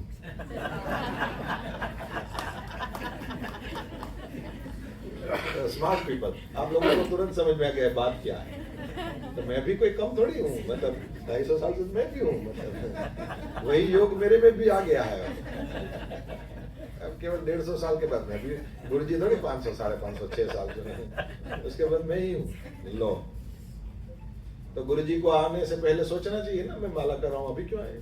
मैं भी उठ के प्रणाम करता, लेकिन गुरुजी को टाइम पे आना चाहिए ना, गुरुजी को टाइम पे आना चाहिए। ये बड़ी मुश्किल है साहब, है ना। इसको हंसते हुए सुनना जरूर, लेकिन जब माला करो, जब गुरु जी का स्मरण करो, जब भी उनकी कोई बात हो, जब वे सामने खड़े हो, आदि कुछ भी हो, अत्यंत मर्यादा होनी चाहिए। मतलब ऑलमोस्ट दिखना चाहिए कि डर रहा है मेरे से। ऐसे रहोगे बहुत पाओगे। और गुरु जी देख लें कि हाँ ये घड़ा भर गया है, ये तो ये भी गुरु ही हो गया है, तो गुरु जी कुछ नहीं देंगे फिर। क्यों? बोले तुम भी मेरे समान हो गए। सन्यास की दीक्षा देने से पहले गुरुजी उस ब्रह्मचारी को बहुत तपाते हैं, लेकिन जिस दिन भी उसके कान में मंत्र दे दिया और उसको दंड दे दिया और उसको सन्यासी बना दिया, तो परस्पर दोनों वंदन करते हैं, तुम भी मेरे जैसे ही हो। फिर कहां हो रहा? इसलिए ये यहां तक बात चली जाए। अब जाओ खाली, अब जाओ। ठीक, तो इस तरह से कभी भी गुरुजनों के सामने गुरुता नहीं दिखाना चाहिए। अब इसने क्या किया? बोले अभिमान के कारण मैंने उठ करके प्रणाम तक नहीं किया, और फिर वो बात, सो दयाल नहीं कहे कछु, वो तो बड़े दयालु हैं गुरुदेव, उन्होंने तो कुछ नहीं कहा। उर न रोष लवलेश, उनके तो एक लेश मात्र भी उनके हृदय में क्रोध नहीं हुआ। लेकिन अति अघ, ये तो बहुत बड़ा पाप हो गया। और गुरु अपमानता, गुरुदेव का जो अपमान हुआ उसको महेश सही नहीं सके। ये नालायक आदमी हो ना कोई, तो थोड़ा उसके सामने यदि तुमने भी थोड़ी नालायकी कर दी तो चल जाता है, क्योंकि कांटे को निकालना हो तो कांटा ही चाहिए होता है ना। उसको ये प्रार्थना करो, हे कांटे निकल जाओ, ऐसे नहीं होता है ना, थोड़ा कांटा चाहिए होता है। तो कांटा निकालना है तो थोड़ा सा वो करो तो ठीक है। लेकिन कोई भी भोला आदमी जहां बैठा हो, सरल निश्चल निष्कपट ट्रांसपेरेंट कोई व्यक्ति हो, और वो ज्यादा पढ़ा लिखा भी ना हो, तो भी ध्यान रखना उसको कभी भी सताना नहीं। उसके ऊपर भगवान का सुदर्शन चक्र घूमता है, धनोत्पन्नोत का दिनक है। सीता जी को हर के लाया रावण, बाल बांका नहीं हुआ। लेकिन विभीषण जैसे इजी आदमी को जिस दिन निकाल दिया लंका से, सारे मर गए। देखा ना, द्रौपदी के केश पकड़ लिए थे दुर्योधन दुशासन आदि ने, उसको नंगा करने की कोशिश करी थी, कुछ भी नहीं हुआ। लेकिन जिस दिन विदुर को लात मार दिया, सारे कौरव मरे पड़े थे। इसलिए कभी भी किसी भी भोला आदमी जो सीधा साधा है, इसलिए ध्यान रखना, आप लोग बहुत पढ़े लिखे हो इसलिए यहां हो, लेकिन आपके माता पिता उतना नहीं पढ़े हैं, उनके साथ जब व्यवहार करो तो ध्यान देना। उन्होंने बहुत बहुत ज्यादा तपस्या करी है, तब तुम यहां हो। हमारा तप नहीं होता, हमारे माता पिता का आशीर्वाद और तपस्या होती है, तब हम यहाँ होते हैं। और ये बच्चा बन के सुनना, माँ बाप बन के मत सुनना कि मेरा बेटा सुने और समझे तो बहुत अच्छा। नहीं, तुम अपने पिताजी के बारे में सोचो, तुम यहाँ हो वो उनकी कृपा से हो। फिर ये बात बता दो, आपका पॉइंट ऑफ लिसन जो हो वो अच्छी जगह से होना चाहिए, गलत जगह से नहीं होना चाहिए। ये बहुत बड़ी बात होती है प्रभु। पूरी दुनिया के ब्राह्मण संत गुरु मिलकर के तुमको ऐसा आशीर्वाद नहीं दे सकते जैसा तुम्हारी माँ तुम्हें दे सकती है, जैसा तुम्हारे पिताजी तुम्हें दे सकते हैं, जैसे तुम्हारे बड़े भैया तुमको दे सकते हैं। पूरी दुनिया के जितने हमारे जैसे दिखने वाले सब मिल के भी नहीं कर सकते। इसलिए तो कह रहा हूं, ठाकुर जी एक एक घर में थोड़ी पहुंच सकते हैं। गुजराती में तो ऐसी पंक्ति है कि भगवान हर घर नहीं पहुंच सकता और एक एक घर में नहीं पहुंच सकता, इसलिए उसने मां बनाई। क्यों? बोले सबका पर्सनल भगवान है। तुम कहीं भी हो, वो तुमने देखा, तुम्हारे पास कुछ नहीं है तो भी तुमको आशीर्वाद देती है, और तुम बहुत बड़े भी बन जाओ तो भी तुम्हें आशीर्वाद ही देती है। तुम 80 साल के हो, 90 ये तुम यदि 60 वर्ष के हो गए और 80 साल की माँ बैठी हो तो भी वो ऐसे ही कहती है, बहुत ठंड है, थोड़ा गर्म कपड़ा लपेट ले। 80 साल का है बेटा, अब उसको समझाने की जरूरत नहीं है। लेकिन माँ हमेशा ही इस तरह से ही बिहेव करती है। ये जो बड़े हैं ना, उनकी कृपा से ही हम जहां होते हैं, और वो हमारे दोषों को नहीं देखते। जैसे ये खड़ा तक नहीं हुआ, गुरुजी को कोई लेना देना नहीं, हृदय में स्वल्प नहीं क्रोध है ना, जरा सा भी क्रोध उनके हृदय में नहीं। लेकिन शंकर भगवान नहीं सह पाए। क्यों? बोले कोई भोला व्यक्ति हो उसका अपमान करोगे तो वो सुदर्शन चक्र जो है वो फिर काम पे लग जाता है कि ये 100% अधर्म है और मेरा काम विनाशाय च दुष्कृताम भी तो है।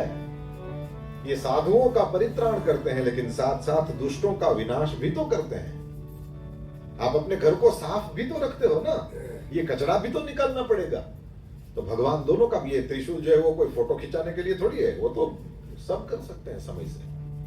ये चपटी भभूत में खजाना कुबेर का भी है, लेकिन फिर थप्पड़ मार देंगे उसी चपटी वाले हाथ से, तो फिर धनोत्पन्नोते का दिनाक है, उसको दोनों आता है। भगवान महादेव ने देखा गुरुजी आए हैं और जिसने इतनी बड़ी कृपा करके मंत्र दिया था, इतने अपने उस पूज्य गुरुदेव को देख करके खड़ा तक नहीं हुआ। दंडवत करना चाहिए जिनकी कृपा से। और इसलिए मैं फिर कहूँ आपको, जो मिलता है आशीर्वाद से ही मिलता है। हाँ जी, कोई मुझे पूछे, मुझे पता है लाइब्रेरी खरीदी जा सकती है, ज्ञान गुरु की कृपा से मिलता है। पैसा बहुत ज्यादा कमाया जा सकता है, उससे सुख किसी के आशीर्वाद से मिलेगा। इसलिए तो लोग सेवा करते हैं। मेरे पास मेरी जरूरत से ज्यादा है, वो मेरे पास है, मेरा नहीं है। जिसका है या जिसके पास जरूरत जितना भी नहीं है उसको मैं दूं और उससे आशीर्वाद लूं। मैं तो गार्बेज निकाल रहा हूँ, लेकिन फिर भी मुझे आशीर्वाद प्राप्त होंगे। क्यों? बोले ठंड का जमाना है, और ये जब ठंड, तो फिर अपने पास जितने भी एक्स्ट्रा कपड़े हैं निकलो बाहर गाड़ी में डाल करके, और कहीं भी कोई ठिठुरता हुआ दिखाई दे दो उसको, बड़े आशीर्वाद। तुमको निकालना था, उससे आशीर्वाद मिलता है। देखो, तो गुरुदेव भगवान आए, उठ करके दंडवत करना चाहिए था, इतना भी नहीं। और वैसे ही शिव का नाम देखो, शिव जी सपोर्ट नहीं करते, मेरा नाम ले रहा है, ठीक कर रहा है, ऐसा नहीं। भारतीय संस्कृति की मर्यादा है, गुरुदेव भगवान जब आते हैं तो उठ करके प्रणाम करना चाहिए। ये सब नहीं किया तो फिर सही नहीं सके महेश। भगवान महादेव सहन नहीं कर पाए।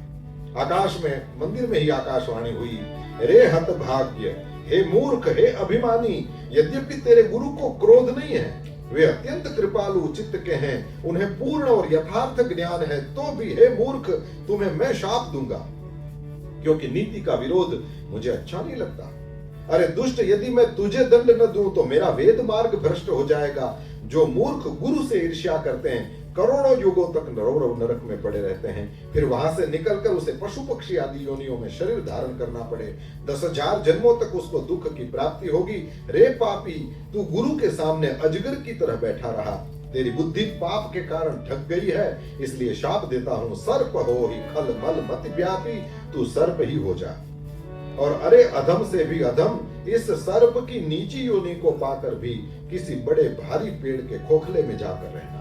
ये भगवान महादेव ने शाप दिया, सर्प बनने का शाप दे दिया, 10,000 जन्मों तक ये भोगते रहना इस तरह से। और जैसे ही ये शाप दिया गया, हाहाकार कीन गुर, दारुण सुनि शिव साप, और कंपित मोहि बिलोकी अति पुर उपजा परिताप। शिव जी का भयानक शाप सुनकर के गुरुदेव ने हाहाकार किया, क्योंकि वे दयालु हैं। मुझे तो अकल नहीं है, मुझे तो मेरी मति ही बंद हो गई, मैं तो मूड हो गया, मुझे ही नहीं पता चला कि अब ये सब क्या हो रहा है। और उस समय गुरुदेव को पता चल गया कि ये क्या इसकी दशा होने वाली, तो गुरुदेव हाहाकार करने लगे, और मुझे कांपता हुआ देखा तो उनके हृदय में संताप हुआ। अच्छा, ये निंदा यदि उन्होंने इस पर ध्यान दिया होता ना, तो कहते बहुत अच्छा शिव जी, बहुत अच्छा किया, ये मेरी नहीं सुनता था, अब सीधा आएगा। लात का भूत था, मैं बड़ी बातों से समझाना चाहता था, अब आपने लात मार दिया, अब ये सीधे रास्ते पर चलेगा। इसका मतलब होता गुरु भी इससे द्वेष कर रहे हैं, लेकिन गुरु ऐसे थे नहीं, गुरु हाहाकार करने लगे। इसका मतलब गुरु को संताप हुआ, गुरु हाहाकार करने लगे। ये तुम्हें जो प्रेम करता होगा वो तुम्हें कभी भी दुख में नहीं देख सकता, तुम्हारी किसी जरूरत को देख करके वो शांति से बैठ नहीं सकता, वो तुम्हारे लिए कुछ न कुछ करेगा। और हमेशा ध्यान रखना, यही बड़े होते हैं, हमसे उम्र में छोटे भी हो ना तो भी यही बड़े होते हैं जो हमारी सेवा करते हैं। और हमेशा ख्याल करना, जो भी सेवा करता है 101% तुम्हें प्रेम करता है। ये सीधी निशानी है। ये कोज एंड इफेक्ट होता है ना, तो इफेक्ट ये सेवा है, तो कोज जो है वो प्रेम है। प्रेम नहीं हो तुम सेवा नहीं कर सकते। हाँ, सेवा लोगे, वासना का क्या है, वो सेवा लेती है, और प्रेम का क्या है, वो सेवा करता है। अरे कुछ नहीं तो तुम एक मुस्कुराहट दे दोगे, लेकिन जिसे प्रेम करते हो कुछ न कुछ दोगे, कुछ नहीं तो प्रणाम करोगे। मैंने देखा है, ये कभी कभी भारत में आपने देखा है ना, 40-40 हजार लोग कथा सुनते हैं, वो करते क्या है, बोले जैसे ही उनको, जिन्होंने भगवान का नाम सुनाया, उनको बस ऐसे ही हाथ उठा करके प्रणाम कर लेते हैं। क्यों? बोले बस मैं इतना ही दे सकता हूँ, क्योंकि बहुत छोटा हूँ, आप बहुत बड़े हो, बहुत दूर हो, मेरे को आपके पास तक कोई आने नहीं देगा। मैं चाहता हूँ आपके चरण छू लूं, मैं चाहता हूँ आपका हाथ मेरे मस्तक पर हो, पर हम 40,000 हैं, हम किस किस के मस्तक पर आप हाथ रखोगे, इसलिए दूर से मेरा वंदन स्वीकार करिए। और मुझे बड़ा भरोसा है कि आपकी आंख भी मुझ पर आ गई ना तो भी बस हो जाएगा। केवल आपने देख भी लिया तो भी बड़ी बात हो जाएगी, क्योंकि उससे भी तो पोषण होता है। तो इस तरह से गुरुदेव ने हाहाकार किया, और उनको ही बहुत संताप उत्पन्न हुआ। और उस समय गुरुदेव को पता है कि भगवान महादेव आशुतोष हैं। आशु माने जल्दी, और तोष माने जो जल्दी प्रसन्न हो जाते हैं, ऐसे आशुतोष। भगवान महादेव जो क्रोध जल्दी करते हैं तो फिर प्रसन्न भी जल्दी हो जाते हैं। और उस तरह से भगवान महादेव को जल्दी प्रसन्न होने वाले जान करके करि दंडवत सप्रेम द्विज और सन्मुख कर जोरी, प्रेम सहित दंडवत किया है। ब्राह्मण देवता भगवान महादेव के सामने हाथ जोड़ने लगे और विनय करत गदगद स्वर समुझी घोर गति मोरी, मेरी घोर गति होने वाली है, मुझे दंड मिला है, ये देख करके गदगद वाणी से विनती करने लगे। ब्राह्मण को विनती करने की जरूरत क्या थी? श्राप उनको था, श्राप भुषुंडी को था। लेकिन जो भी आपसे प्रेम करता होगा आपकी साइड लेगा। देखा आपने, कृष्ण भगवान के लेफ्ट साइड में राधा जी खड़ी रहती है, राम जी के लेफ्ट साइड में सीता जी खड़ी रहती है। ये क्या है पता है? तो ऐसा बोलते हैं कि जो उल्टे चलने वाले हैं ना, उनकी साइड लेने के लिए वो उल्टी साइड खड़ी रहती है। जो भी यहाँ आता है, राम जी कहते हैं इसके सामने नहीं देखूंगा, ये दारू पीता है। तो जानकी जी कहती हैं तुरंत कि वो दारू पीता है लेकिन कम पीता है, और मेरा बच्चा है, यदि आप उसको आशीर्वाद दोगे तो धीरे धीरे कम हो जाएगा, उसमें क्या है। तो हमारी साइड लेती है, हमारी ये वकील है, और इस वजह से लेफ्ट साइड में रहती है कि जो उल्टे चलते हैं ना तो उनका साइड में। और हमेशा यही होता है, बापा क्या ठोके तो माँ तभी जो मारे खरी पर मारवा दे नहीं, ये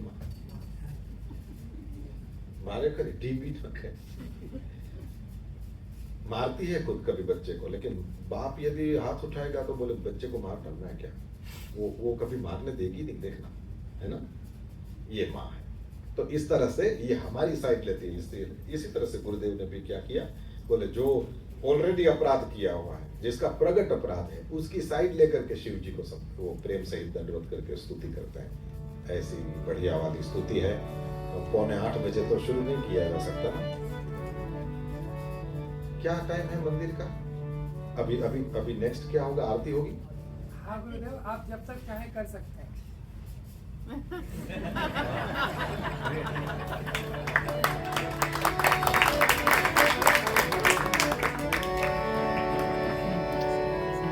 ठीक है, तो सब लोग अपनी अपनी घड़ी निकाल के जेब में रख दो। अब स्तुति करते हैं। चलो, मेरी तो इच्छा ही थी कि मैं कम से कम 2 श्लोक तो आपको सुनाऊं। हम प्रारंभ करें। नमामि शमीशा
परमात्मा की दिव्य स्तुति करते हुए उन ब्राह्मण देवता ने इसी मंदिर में, यही उज्जैन का ये महाकाल का मंदिर था, और उसी भगवान महाकाल के मंदिर में, इसलिए हम लोगों ने ये बड़ा सा चित्र लगा रखा कि आप जितना भी एक बार भी नमामि कहोगे, और ये पता होगा आपको कि नमामि से ही यह स्तुति शुरू होती है।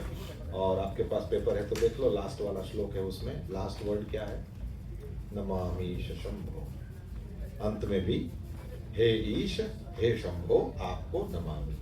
प्रणाम से ही शुरू किया है, प्रणाम तक ही आगे जाना है। तो ये भक्ति का घाट है जहां से ये राम कथा सुनाई जा रही है। तो भक्ति के घाट में तो वंदन होता है, श्रवणम कीर्तनम विष्णु, स्मरणम पाद सेवनम, अर्चनम वंदनम, दास्यम और सख्यम आत्मनिवेदनम। ये 9 प्रकार की भक्ति बताया है। तो भगवान को प्रणाम ही होता है। अब बताओ, भगवान को कौन जान सकता है? कोई जान सकता है इतने हैं? कोई नहीं जान सकता। इसलिए क्या किया जाए? बोले मान लो, है ना। जैसे माँ कहती है ये तुम्हारे पिताजी हैं, हमारे पास क्या प्रूफ है? और माँ कहती है तुम्हारे पिताजी हैं बेटा, हम क्या प्रणाम करते हैं? हे पिताजी आपको प्रणाम, है ना। तो जानोगे क्या? जो तुम पैदा ही नहीं हुए थे तो किसको जान लोगे?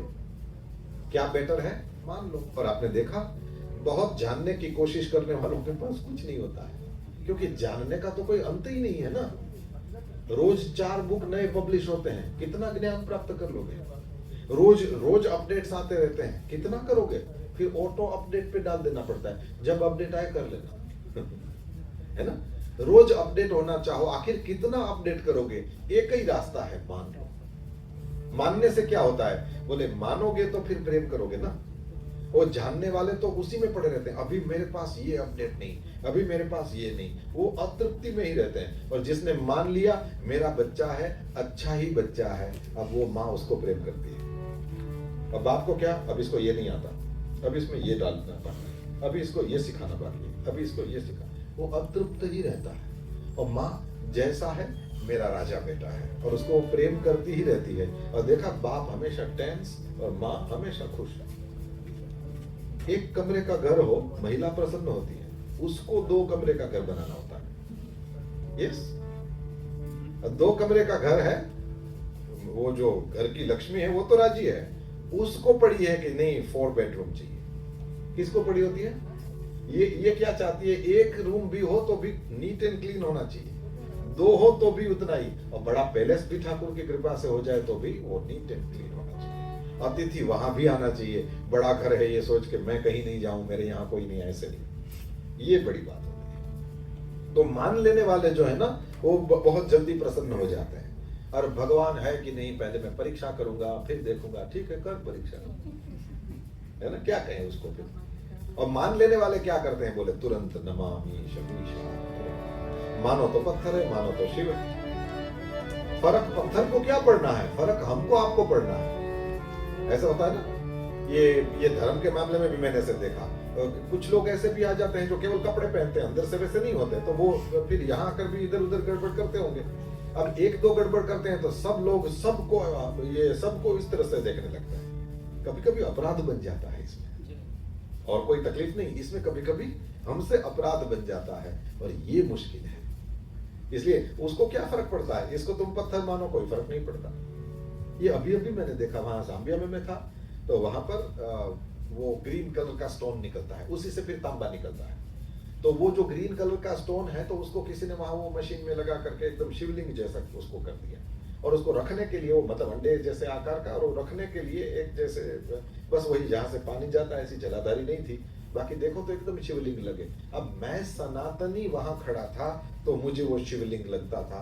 उस आर्टिस्ट को पूछो कि तुमने ये क्या बनाया, बोले कुछ नहीं, ऐसे ही एक जैसा बना दिया, है ना। शिवलिंग किसको लगता है? मुझे लगता है, उसको नहीं लगता। जिसने बनाया उसको भी नहीं लगता, और जिसने ये बनाया होगा उसका भी उसको पूछो क्या सोच रहे थे, बोले हाँ शिवलिंग तो बनाया है, लेकिन इससे इतना पैसा मिल सकता है। क्यों? बोले उसका ये धंधा है, वो रोज शिव को भी बनाता है, बेच देता है, क्योंकि वो मूर्ति का उसका बिजनेस है प्रभु, उसमें वो चीज नहीं आती। अब आपके घर में सोने के गणपति हो और एक सोने का चूहा भी हो, बेचने जाओ, चूहा थोड़ा बड़ा हो, गणेश जी थोड़े छोटे हो। अब सुनार को कहो कि ये गणेश जी है, ये चूहा है, बेचना है, तो वो क्या करेगा? वो तराजू पे रखेगा, वो कहेगा कि भाई ये गणेश जी जो है वो 10 ग्राम के हैं, और चूहा जो है इसमें 15 ग्राम सोना है, तो चूहे का ज्यादा आएगा। अब आप बोलो कि गणेश जी स्वामी हैं, गणेश जी का ज्यादा आना चाहिए, चूहा का थोड़ी। तो वो क्या कहेगा आपको? मेरे को गणेश जी नहीं दिखते, मेरे को क्या दिखता है? मैं सोना देख रहा हूं, गणेश जी तुम्हारे लिए है, तो सोना इसमें ज्यादा है। अब आप कितना ही उसको शास्त्र समझाओ कि ये वाहन है, ये मुख्य देवता है, दुर्वा इन पे चढ़ती है, इस पे नहीं, और चतुर्थी इनकी आती है, इसकी नहीं, और इसका ज्यादा पैसा हो सकता है कभी? वो क्या बोलेगा? मूर्ख कहीं का, देख तो सही इसकी साइज क्या है, ये तराजू में कितने ग्राम का दिखाता है, ये तो देख, इसका ज्यादा आएगा। सिंपल। क्यों? उसके लिए वो गोल्ड है, इसके अलावा कुछ नहीं। इस तरह से ये बनाने वाले के लिए इससे इतना पैसा मिलेगा, उतना ही है। फिर जब हम घर लाते हैं, प्रतिष्ठा करते हैं और जल चढ़ाते हैं, तो हम साक्षात शिव का अभिषेक करते हैं। तो द बॉटम लाइन इज, जान लोगे तो कितना जान लोगे भाई। वायु पुराण शिव संबंधी, लिंग पुराण शिव संबंधी, शिव पुराण शिव संबंधी, और भी हैं। तो कितना जानोगे, कितना अपडेट करोगे? अपडेट्स तो रोज आते रहेंगे, बग फिक्स करके फिर आ जाते हैं, है ना? कितना किया है हमने, तो अब बेटर परफॉर्मेंस होगा, बस ले लो। मूल तो बात यह है, तुमने क्या क्या देखा था वो हम ले लेंगे, ऐसा होता है। तो मूल बात समझने की है, वो यही है कि जानने वाले बहुत ज्यादा जानने की चेष्टा करते हैं, जीवन भर जानते रहते हैं, कुछ नहीं आता उनको। और वो बुढ़िया माई है, एकदम अपने अंगूठे को ही शिव मान लेती है और रुद्राभिषेक करके चली जाती है। और हम गंदी गंगा, भारत वालों को अकल नहीं है, थोड़ा सा सिस्टमेटिक होना चाहिए। ये वो रोता रहता है, और वो बोले प्रेम से हर हर गंगे करके 2-3 डुबकी मारकर अपने सारे पितरों को उतार कर और अपने अंगूठे पर शिव जी को जल चढ़ाकर कैलाश वाले को प्रसन्न करके चली जाती है अपने आश्रम में। तो these two things are in the world, है ना? आप चाहो तो मानने वाले बनो, आप चाहो तो जानने वाले बनो। जानने वाले बन सकते हो, कोई रोकता नहीं है, लेकिन उसमें श्रम बहुत ज्यादा है, मिलता बहुत कम है। और मानने में मजा ये है कि कभी कभी गलत जगह भी भटक जाते हैं हम, लेकिन फिर भी प्रायः करके वही बचा लेता है और वो हमको इधर उधर घूमने नहीं देता। शबरी क्या पड़ी थी, उसको क्या मिला? और इसके 10 सिर थे, ठाकुर जी लंका में एंटर तक नहीं हुए। देखो, विदुर के यहां खाने में मजा आएगा कि दुर्योधन के यहां? उधर सोने के थाल में कितनी कटोरियां और क्या क्या खाने को मिलता, और इधर क्या था? साग विदुर घर खाई, क्योंकि सबसे ऊंची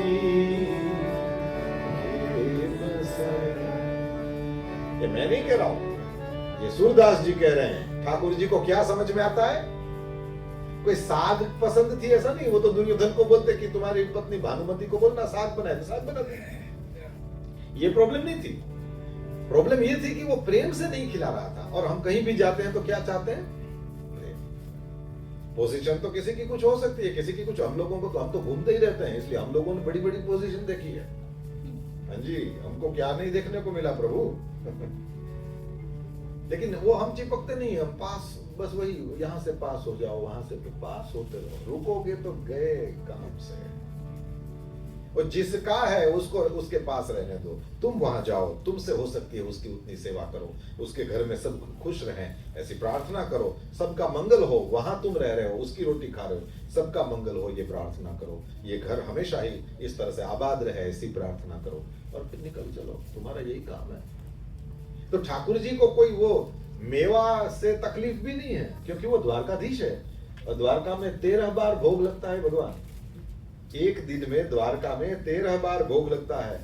सो वो मेवा से रन अवे नहीं करते, वो भागते नहीं है, मेवा से कोई तकलीफ नहीं है उनको, और साग में कोई ज्यादा प्रेम नहीं है। पर न साग खाते हैं न मेवा खाते हैं, खाते हैं वो प्रेम है। दुर्योधन को मेवा त्यागो, ओ साग विदुर घर खाई, सबसे ऊंची प्रेम से।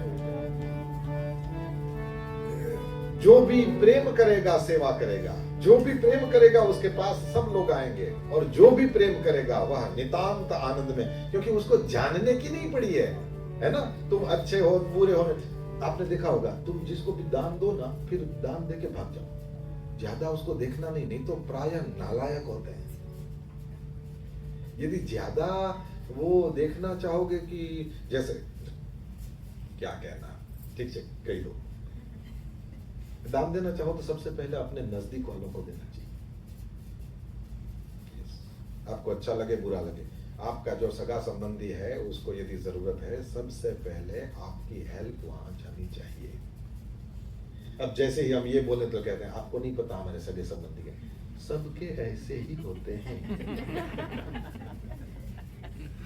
ये उधर खड़े मत रहो, दिया यहाँ जलेगा, इसकी लाइट यहीं आसपास होनी चाहिए। दिया जला सिएटल में, उसकी लाइट जा रही है पता नहीं कहीं अफ्रीका में उधर। नो, पहले आपकी बहन को जरूरत है क्या, पहले उसको हेल्प होना चाहिए। साईं बाबा बहुत अच्छे हैं, लेकिन पहले आपके भाई को जरूरत है, तो आपके पहले साईं बाबा वो होने चाहिए। श्रीनाथ जी बहुत अच्छे हैं, लेकिन यदि कोई आपकी बेटी को जरूरत हो तो पहले श्रीनाथ जी आपकी बेटी होनी चाहिए। Am I right or wrong? पहले नजदीक देखो ना, सेवा नजदीक में करो ना। और ध्यान रखना, यदि नजदीक में सेवा करोगे कभी मेवा नहीं मिलेगा, उल्टे गालियां मिल सकती है। तो उदाहरण वो मोकले, इसलिए मैं कह रहा हूं सेवा करो ना तो वहां से सेवा करके भाग जाओ, वहां रहना मत, क्योंकि कर नहीं पाओगे। इसलिए यदि मानोगे तो सेवा करोगे। सेवा करना है तो साथ में थोड़ा सा ध्यान रखना, दिल तो यूज करना लेकिन दिमाग भी। और दिमाग क्या बोले, वही दो, और फिर जैसे नहीं बोलते इसने दिया तो इसको भी नहीं पता चले। तो तुमको तो इधर तक तो पता चलाना ही नहीं चाहिए, वो कैसे हैं ज्यादा मत सोचना, तुरंत दो चले जाओ, इस तरह से। तो ये नमामि शमीशानम करके हम जो प्रार्थना करते हैं ये तभी कर सकते हैं जब इनको पत्थर न मान के शिव माने। यदि नहीं मान पाएंगे हम तो प्रार्थना कैसे करेंगे? और कहीं भी हमारा दिल नहीं झुकता तो फिर हम मनुष्य नहीं रहेंगे ना। फिर अक्कड़ तो मुर्दे की पहचान होती है, झुकता वही है जिसमें जान होती है। अक्कड़ तो मुर्दे की अक्कड़ हो गया, समझ लो ये तो मर गया है। और जितना झुकता है, सकड़ लोक मां सहुने वंदे, गांधी बापू को ये बड़ा प्रिय था ना, यही तो नरसिंह मेहता ने यही गाया, सकड़ लोक मां सहुने वंदे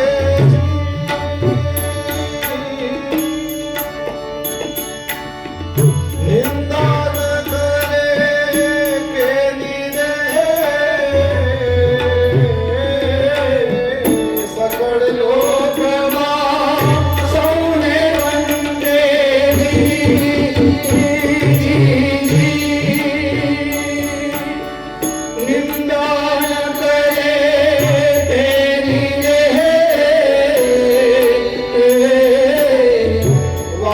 काच मन निश्चल राखे, वाच काच मन निश्चल राखे, धन धन जननी तेरी दे, वैष्णव जन तो तेरे कहिए, वैष्णव जन तो तेरे कहिए, पीर बड़ाई जाने दे, पर दुखे उपकार करे तो, पर दुखे उपकार करे तो, मन अभिमान न आने दे, वैष्णव जन तो तेरे कहिए, वैष्णव जन तो तेरे कहिए। सकड़ लोकमा सहुने वंदे, इसका मतलब है ये सभी को प्रणाम करता है, सबको कर प्रणाम। परमात्मा श्री हरि का ही सब जगह स्वरूप देखता है तो वंदन करता है। फिर उसके लिए पत्थर नहीं, फिर शिव। फिर उस आर्टिस्ट के लिए वो एक टाइप का कोई एक आकार बना दिया उसने, लेकिन मुझे लगा शिवलिंग है, हरा शिवलिंग, तो फिर ऐसे लगा जैसे पन्ने का बना हुआ हो, नहीं कितना सुंदर लगता है। पर उस आर्टिस्ट के लिए भी वो शिवलिंग नहीं है, बनाने वाले के लिए भी नहीं है। तो ये क्या हुआ, बोले वो जानता है कि ये इतने डॉलर की आइटम है, और मुझे लगता है कि ये चपटी बबूत में है खजाना कुबेर का, ये तो इतने डॉलर दे सकता है, ये शिव है। बस यही है। तो जितना हम जाने अच्छी बात है, लेकिन जानने का एक अंत है, और वो ज्ञान का अंत नहीं, क्योंकि सत्यम ज्ञानम अनंतम। लेकिन हमारी कैपेसिटी है ना, कितने मेगाबाइट या कितने गीगाबाइट या कितने टेराबाइट या कितने एक्साबाइट, कल सीखा मैं। तो कितना है तुम्हारे पास, ये सिएटल में ऐसे बोल सकते हैं। तो ये कितना है तुम्हारा, एंड आ जाता है कहीं पर कि अब इससे ज्यादा मेमोरी नहीं है मेरी। लेकिन मानने में क्या है, कभी ये आपने सुना, सबको प्रेम करता था, उसकी प्रेम करने की मेमोरी फुल होगी। ये बोलना ही पागल जैसा लगता है ना। होता है कभी ऐसा, इसमें कभी ये इसमें ये memory full, delete some items, होता ही नहीं है कभी। ये चीज ऐसी है। इसलिए जब हम नमामि कहते हैं तो झुकने के लिए बड़ा अहंकार रहित व्यक्तित्व होना चाहिए। ये शुरू हो गया हो रुद्राष्टक, नमामि समझा रहा हूं। ठीक है। तो झुक तभी सकोगे जब अहंकार न हो, और ये अच्छों को छोड़ता नहीं है। दंभ अहंकार भक्ति में तो बहुत पकड़ता है। तो इनसे, ये ब्राह्मण देवता से इतना भी हमको सीखने को मिल जाए तो भी बड़ी बात हो जाती है। नमामि, क्योंकि हमको पता है, हमको कुछ पता नहीं है, ये भी उस ईशान को पता है। जैसे तुम किसी बच्चे को कहो तुम्हारे पिताजी कितने बड़े हैं, तो वही वो छोटा सा बच्चा होगा तो वो ज्यादा से ज्यादा खुद हाथ ऊपर कर सकता है, इतने बड़े हैं। और ज्यादा करना चाहेगा तो अपने पैरों पे थोड़ा सा ऊंचा होगा और वो फिर कहेगा इतने बड़े। अब उसका बाप उससे भी डबल से भी ज्यादा है, लेकिन उतना ही कहने से भी उस पर बाप का प्रेम आता है ना, नहीं तो बात तो झूठी हो जाती है। क्यों? बोले वो तो यहां तक भी नहीं आया, तो बाप क्यों प्रेम करता है? बोले इसने अपने होल एग्जिस्टेंस से बताने की चेष्टा करी कि इतने बड़े हैं। उसने अपने आप को लगा दिया इसमें। ये जो लगाना है ना, ये जो दिल से इसमें लग जाना है ना, यही नमामि है। तो भगवान तो जानता है, तुम मुझे कभी नहीं जान सकता, तो क्या कर? बोले यही अपने अहंकार को मेरे चरणों में रख दे, फिर वही सारी बातें आगे आ जाएंगी। फिर नमामि, लेकिन किसको? तो फिर शब्द आ जाते हैं, ईश को, ईशान को, निज को, निर्गुण को, है ना, ब्रह्म वेद स्वरूप को, आदि आदि वर्ड्स आएंगे। उसी को हम समझने की कोशिश करेंगे। तो आपने मुझे समय दिया, लेकिन मैं भी थोड़ा इसको कंट्रोल करूं, नहीं तो कल आओगे नहीं कि ये माइक मिल जाता है तो छोड़ते ही नहीं है। तो ऐसा नहीं करेंगे। मैंने देखा 30 मिनट और लेंगे, लेकिन इतने में जितना हो सकेगा उतना कर लेंगे। तो आज हमने नमामि, कोई बोलना मत कि रुद्राक्ष तक शुरू नहीं हुआ, नमामि हमने एक वर्ड देखा था। ठीक है, आओ भगवान महादेव को वंदन करें और एक थोड़ी देर के लिए कीर्तन करेंगे। तब तक ये जो व्यवस्था होगी, आरती होगी यहाँ पर, यहाँ आरती होगी। ठीक है, हाँ 2 मिनट के लिए कीर्तन। ओम नमः शिवाय, ओम नमः शिवाय, ओम नमः शिवाय, नमः शिवाय।